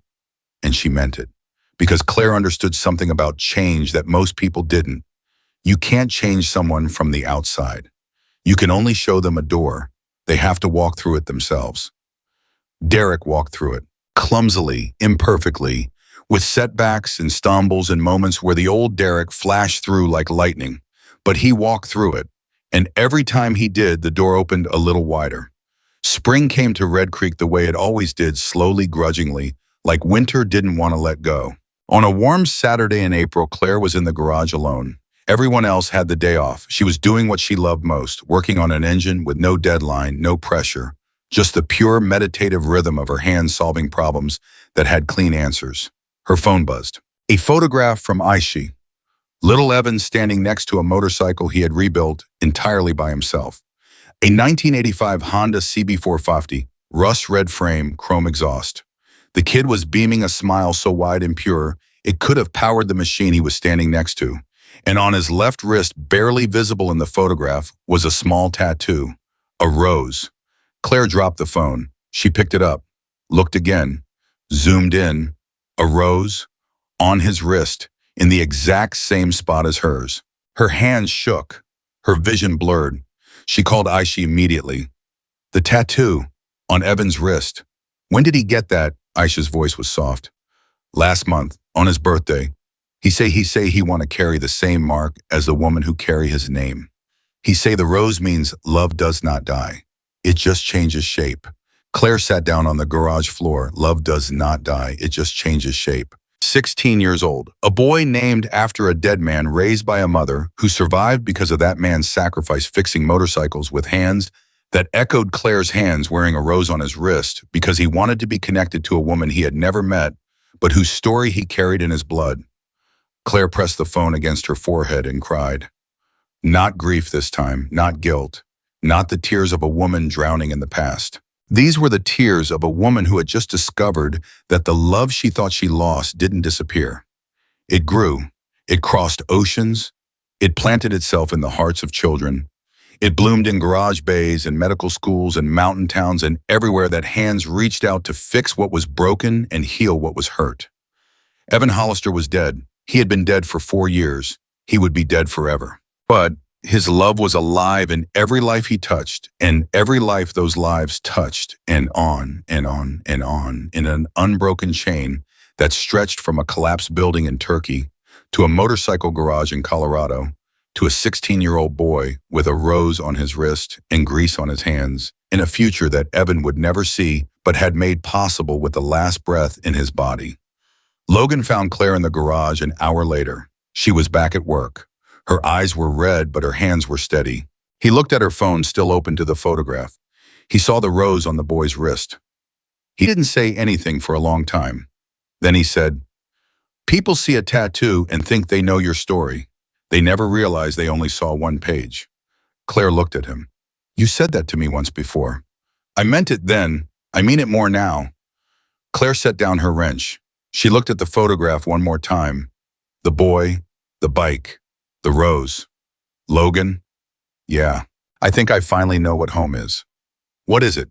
She looked around the garage at the tools hanging on the walls, at the bikes waiting to be healed, at the coffee mug Marcus left on her bench every morning at the bay, where Travis asked his dumb questions at the workbench, where Derek brought breakfast burritos he'd never admit to buying. Home isn't the place where nobody knows your past, Claire said. Home is the place where people know your past and still choose to stand beside you. Logan nodded once. Welcome home, Claire.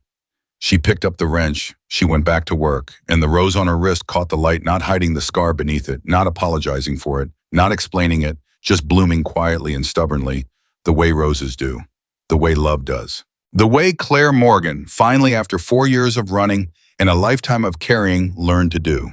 She stayed. Not because the pain was gone, not because the grief had faded, not because the world suddenly made sense. She stayed because she finally understood that courage isn't the absence of fear, it's the decision to bloom anyway. Part 5, The Woman Who Found Home. 6 months changed everything and nothing at the same time. Claire Morgan still arrived at the garage before anyone else. She still brewed the coffee, still opened the bay doors, still had grease under her nails before the sun fully cleared the mountains. The routine hadn't changed, but the woman inside the routine was unrecognizable from the one who had walked into Red Creek with a duffel bag and a secret she thought would bury her. The first sign that Claire had truly stopped running came on a Tuesday in October, when she signed a 12-month lease on a small house 2 miles from the garage. Travis found out before anyone else. "Wait, you got a house like a real house with a mailbox and everything?" "It has a mailbox, Travis. Claire Morgan has a mailing address. This is historic." "You're being dramatic." "I'm being accurate. You've been living above a hardware store for 6 months. This is growth." Claire threw a shop rag at him. He caught it grinning, and she realized with a start that she was grinning too.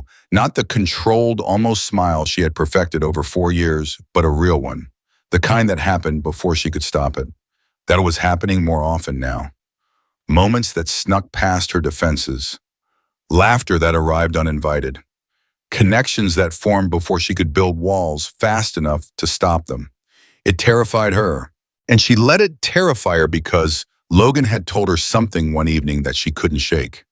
Being scared of happiness isn't strength, Claire. It's just grief wearing a disguise. She hated that he was right. She hated it more that she needed to hear it.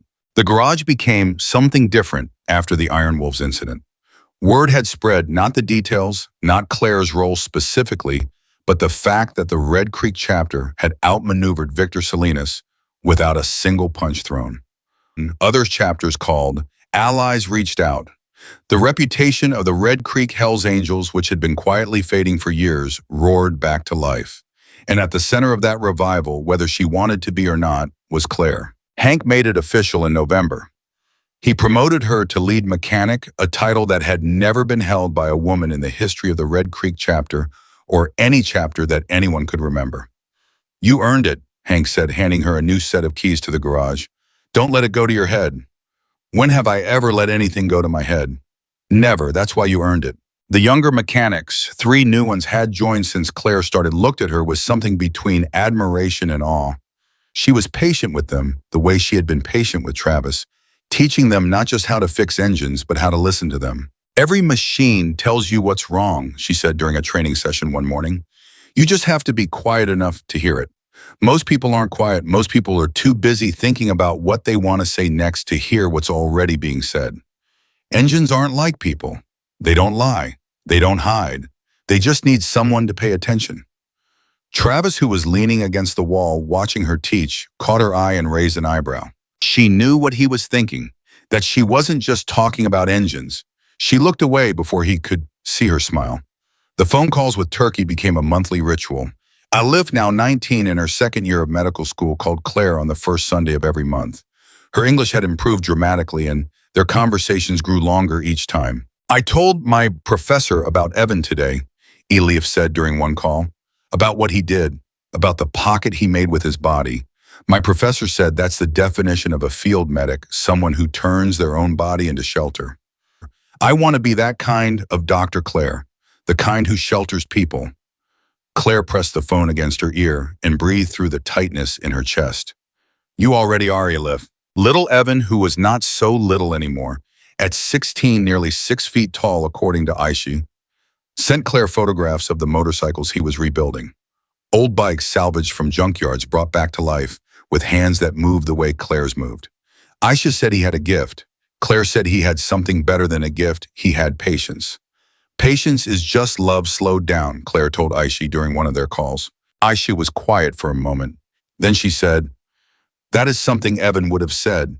"You're Evan." Claire closed her eyes. "Yeah, it is." The connection to Turkey did something Claire hadn't expected. It didn't just heal the wound, it gave the wound meaning. For 4 years, she had carried Evan's death as proof of her failure.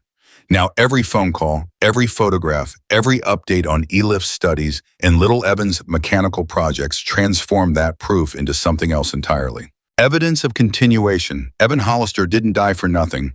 He died for everything that came after the doctor who would save lives in his name, the young mechanic whose hands carried his instinct, the mother who raised two children alone with a courage that matched anything Claire had ever seen in a combat zone. And Claire was the bridge, the living thread connecting Evan's sacrifice to its legacy, not a failure, a keeper of flame. That understanding changed the way she touched the rose tattoo. She used to press it, to feel the scars under, to punish herself, to remember pain, to stay tethered to guilt. Now she traced the petals gently the way you touch something precious, something that grew out of darkness and reached toward light. The biggest change, though, came from the most unexpected direction, Derek Hayes. After the breakfast burrito, Derek had kept his distance, respectful, quiet, almost invisible. It was so unlike him that some members joked he'd been replaced by a body double. But in December, something happened that nobody saw coming. Derek walked into the garage on a Saturday morning and asked Claire to teach him, not mechanics. He didn't care about engines. "Teach me what you do," he said, "the way you read people, the way you stay calm, the way you see threats before anyone else. Teach me that." Claire stared at him. "Why," Derek took a long breath, "because I'm 44 years old and I've spent my whole life being the guy people are afraid of. And I just realized that being feared is the loneliest thing in the world." Claire saw something in his face that she recognized, the same exhaustion she had carried for years. The exhaustion of performing a version of yourself that takes everything and gives nothing back. "Sit down," she said. He sat. "The first thing you need to learn is how to shut up." Derek blinked. "Excuse me?" "You heard me. You talk to fill silence because silence scares you. But silence is where information lives. You can't read a room if your own voice is drowning everything out." Derek opened his mouth, then closed it. "Good," Claire said. "That's lesson one." Over the next few months, something remarkable happened. Derek didn't become a different person. He was still loud, still blunt, still capable of filling a room with his presence. But the edges softened. He started listening before reacting. He started watching before judging. He started asking questions instead of making declarations. And one evening, during a chapter gathering, Derek did something that stopped the room cold. A new prospect, a young kid, 22, eager and nervous, spilled a drink on a senior member's jacket. The room tensed. Everyone expected the explosion. Derek got there first. "Hey," he put his hand on the kid's shoulder, not aggressive, steady. "Relax, it's a jacket. It'll dry. Grab some napkins and take a breath." The kid looked up at him with wide eyes. "Yes, sir." "Don't call me sir. I'm Derek." The senior member, whose jacket was wet, looked at Derek like he'd grown a second head. Travis caught Claire's eye across the room. He mouthed two words. "You did that." Claire shook her head. She mouthed back, "He did that." And she meant it. Because Claire understood something about change that most people didn't. You can't change someone from the outside. You can only show them a door. They have to walk through it themselves. Derek walked through it. Clumsily, imperfectly, with setbacks and stumbles and moments where the old Derek flashed through like lightning. But he walked through it, and every time he did, the door opened a little wider. Spring came to Red Creek the way it always did, slowly, grudgingly, like winter didn't want to let go. On a warm Saturday in April, Claire was in the garage alone. Everyone else had the day off. She was doing what she loved most, working on an engine with no deadline, no pressure, just the pure meditative rhythm of her hands solving problems that had clean answers. Her phone buzzed. A photograph from Aishi. Little Evan standing next to a motorcycle he had rebuilt entirely by himself. A 1985 Honda CB450, rust red frame, chrome exhaust. The kid was beaming a smile so wide and pure, it could have powered the machine he was standing next to. And on his left wrist, barely visible in the photograph, was a small tattoo. A rose. Claire dropped the phone. She picked it up, looked again, zoomed in. A rose. On his wrist, in the exact same spot as hers. Her hands shook. Her vision blurred. She called Aishi immediately. "The tattoo on Evan's wrist. When did he get that?" Aisha's voice was soft. "Last month, on his birthday. He say he want to carry the same mark as the woman who carry his name. He say the rose means love does not die. It just changes shape. Claire sat down on the garage floor. Love does not die. It just changes shape. 16 years old, a boy named after a dead man raised by a mother who survived because of that man's sacrifice, fixing motorcycles with hands that echoed Claire's hands, wearing a rose on his wrist because he wanted to be connected to a woman he had never met, but whose story he carried in his blood. Claire pressed the phone against her forehead and cried. Not grief this time, not guilt, not the tears of a woman drowning in the past. These were the tears of a woman who had just discovered that the love she thought she lost didn't disappear. It grew, it crossed oceans.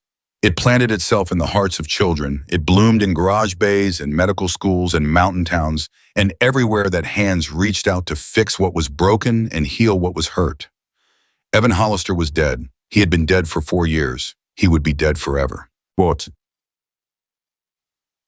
But his love was alive in every life he touched, and every life those lives touched, and on and on and on in an unbroken chain that stretched from a collapsed building in Turkey to a motorcycle garage in Colorado, to a 16-year-old boy with a rose on his wrist and grease on his hands, in a future that Evan would never see but had made possible with the last breath in his body. Logan found Claire in the garage an hour later. She was back at work. Her eyes were red, but her hands were steady. He looked at her phone, still open to the photograph. He saw the rose on the boy's wrist. He didn't say anything for a long time. Then he said, "People see a tattoo and think they know your story. They never realize they only saw one page." Claire looked at him. "You said that to me once before." "I meant it then. I mean it more now." Claire set down her wrench. She looked at the photograph one more time. The boy, the bike, the rose. "Logan? Yeah. I think I finally know what home is." "What is it?" She looked around the garage at the tools hanging on the walls, at the bikes waiting to be healed, at the coffee mug Marcus left on her bench every morning at the bay, where Travis asked his dumb questions at the workbench, where Derek brought breakfast burritos he'd never admit to buying. "Home isn't the place where nobody knows your past," Claire said. "Home is the place where people know your past and still choose to stand beside you." Logan nodded once. "Welcome home, Claire." She picked up the wrench. She went back to work, and the rose on her wrist caught the light, not hiding the scar beneath it, not apologizing for it, not explaining it, just blooming quietly and stubbornly, the way roses do, the way love does. The way Claire Morgan, finally after 4 years of running and a lifetime of caring, learned to do. She stayed, not because the pain was gone, not because the grief had faded, not because the world suddenly made sense. She stayed because she finally understood that courage isn't the absence of fear. It's the decision to bloom anyway. Part 5, The Woman Who Found Home. 6 months changed everything and nothing at the same time. Claire Morgan still arrived at the garage before anyone else. She still brewed the coffee, still opened the bay doors, still had grease under her nails before the sun fully cleared the mountains. The routine hadn't changed, but the woman inside the routine was unrecognizable from the one who had walked into Red Creek with a duffel bag in a secret she thought would bury her. The first sign that Claire had truly stopped running came on a Tuesday in October, when she signed a 12-month lease on a small house 2 miles from the garage. Travis found out before anyone else. "Wait, you got a house like a real house with a mailbox and everything?" "It has a mailbox, Travis?" "Claire Morgan has a mailing address. This is historic." "You're being dramatic." "I'm being accurate. You've been living above a hardware store for 6 months. This is growth." Claire threw a shop rag at him. He caught it grinning, and she realized with a start that she was grinning too, not the controlled, almost smile she had perfected over 4 years, but a real one, the kind that happened before she could stop it, that was happening more often now. Moments that snuck past her defenses, laughter that arrived uninvited, connections that formed before she could build walls fast enough to stop them. It terrified her, and she let it terrify her because Logan had told her something one evening that she couldn't shake. Being scared of happiness isn't strength, Claire. It's just grief wearing a disguise. She hated that he was right. She hated it more that she needed to hear it. The garage became something different after the Iron Wolves incident. Word had spread, not the details, not Claire's role specifically, but the fact that the Red Creek chapter had outmaneuvered Victor Salinas without a single punch thrown. Other chapters called Allies Reached Out. The reputation of the Red Creek Hells Angels, which had been quietly fading for years, roared back to life. And at the center of that revival, whether she wanted to be or not, was Claire. Hank made it official in November. He promoted her to lead mechanic, a title that had never been held by a woman in the history of the Red Creek chapter, or any chapter that anyone could remember. "You earned it," Hank said, handing her a new set of keys to the garage. "Don't let it go to your head." "When have I ever let anything go to my head?" "Never, that's why you earned it." The younger mechanics, 3 new ones had joined since Claire started, looked at her with something between admiration and awe.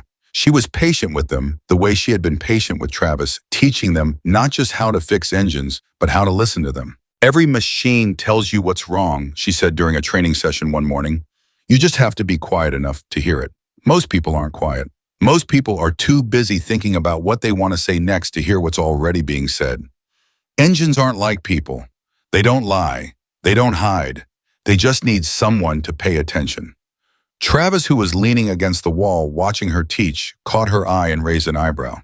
She knew what he was thinking, that she wasn't just talking about engines. She looked away before he could see her smile. The phone calls with Turkey became a monthly ritual. Elif, now 19 in her second year of medical school, called Claire on the first Sunday of every month. Her English had improved dramatically and their conversations grew longer each time. "I told my professor about Evan today," Elif said during one call. "About what he did, about the pocket he made with his body. My professor said that's the definition of a field medic, someone who turns their own body into shelter. I want to be that kind of Dr. Claire, the kind who shelters people." Claire pressed the phone against her ear and breathed through the tightness in her chest. "You already are, Elif." Little Evan, who was not so little anymore, at 16, nearly 6 feet tall, according to Aisha, sent Claire photographs of the motorcycles he was rebuilding. Old bikes salvaged from junkyards brought back to life, with hands that moved the way Claire's moved. Aisha said he had a gift. Claire said he had something better than a gift. He had patience. "Patience is just love slowed down," Claire told Aisha during one of their calls. Aisha was quiet for a moment. Then she said, "That is something Evan would have said." "You're Evan." Claire closed her eyes. "Yeah, it is." The connection to Turkey did something Claire hadn't expected. It didn't just heal the wound, it gave the wound meaning. For 4 years, she had carried Evan's death as proof of her failure. Now every phone call, every photograph, every update on Elif's studies and little Evan's mechanical projects transformed that proof into something else entirely. Evidence of continuation. Evan Hollister didn't die for nothing. He died for everything that came after: the doctor who would save lives in his name, the young mechanic whose hands carried his instinct, the mother who raised 2 children alone with a courage that matched anything Claire had ever seen in a combat zone. And Claire was the bridge, the living thread connecting Evan's sacrifice to its legacy, not a failure, a keeper of flame. That understanding changed the way she touched the rose tattoo. She used to press it, to feel the scars underneath, to punish herself, to remember pain, to stay tethered to guilt. Now she traced the petals gently, the way you touch something precious, something that grew out of darkness and reached toward light. The biggest change, though, came from the most unexpected direction: Derek Hayes. After the breakfast burrito, Derek had kept his distance, respectful, quiet, almost invisible. It was so unlike him that some members joked he'd been replaced by a body double. But in December, something happened that nobody saw coming.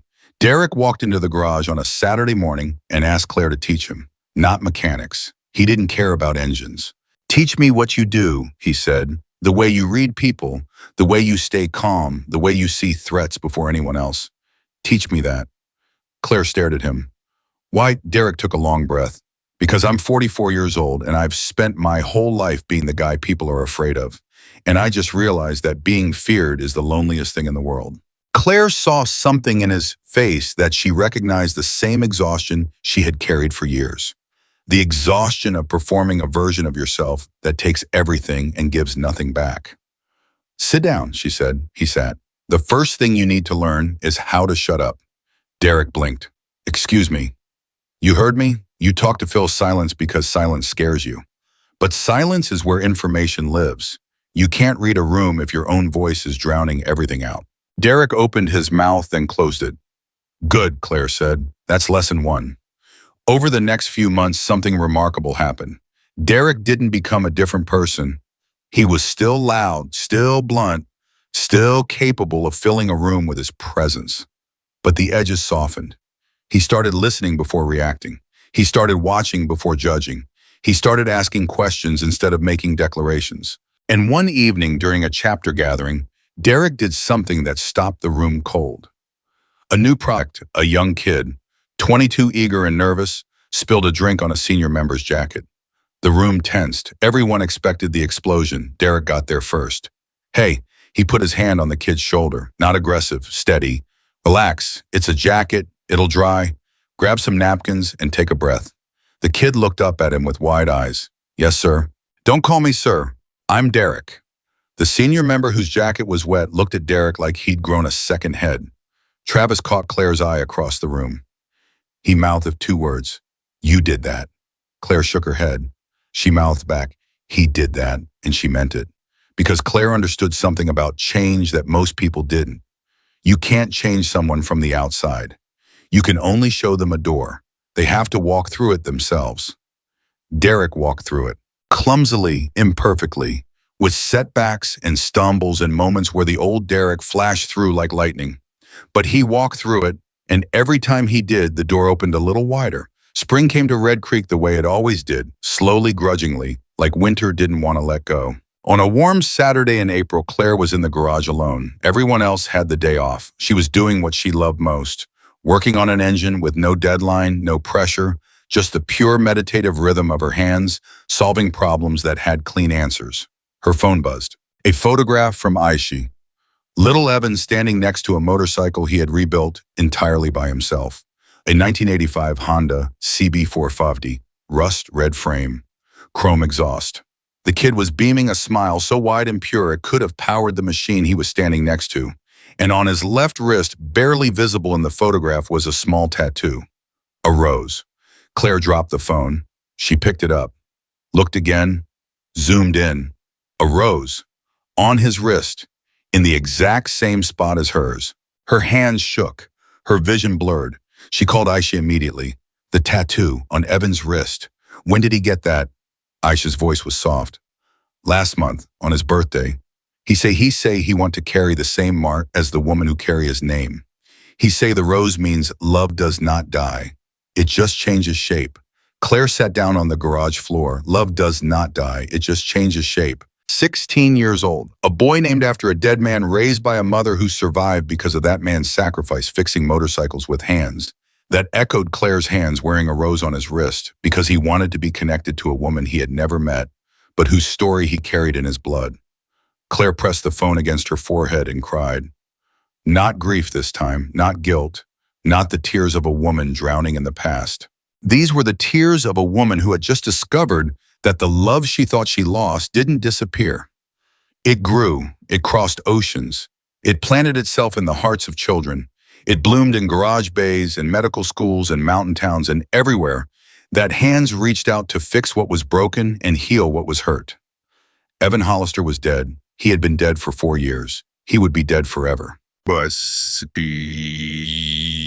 his love was alive in every life he touched, and every life those lives touched, and on and on and on, in an unbroken chain that stretched from a collapsed building in Turkey to a motorcycle garage in Colorado to a 16-year-old boy with a rose on his wrist and grease on his hands, and a future that Evan would never see but had made possible with the last breath in his body. Logan found Claire in the garage an hour later. She was back at work. Her eyes were red, but her hands were steady. He looked at her phone, still open to the photograph. He saw the rose on the boy's wrist. He didn't say anything for a long time. Then he said, people see a tattoo and think they know your story. They never realize they only saw one page. Claire looked at him. You said that to me once before. I meant it then. I mean it more now. Claire set down her wrench. She looked at the photograph one more time. The boy, the bike, the rose. Logan? Yeah, I think I finally know what home is. What is it? She looked around the garage at the tools hanging on the walls, at the bikes waiting to be healed. At the coffee mug, Marcus left on her bench every morning at the bay, where Travis asked his dumb questions at the workbench, where Derek brought breakfast burritos he'd never admit to buying. Home isn't the place where nobody knows your past, Claire said. Home is the place where people know your past and still choose to stand beside you. Logan nodded once. Welcome home, Claire. She picked up the wrench. She went back to work, and the rose on her wrist caught the light, not hiding the scar beneath it, not apologizing for it, not explaining it, just blooming quietly and stubbornly, the way roses do, the way love does. The way Claire Morgan, finally after 4 years of running and a lifetime of carrying, learned to do. She stayed, not because the pain was gone, not because the grief had faded, not because the world suddenly made sense. She stayed because she finally understood that courage isn't the absence of fear. It's the decision to bloom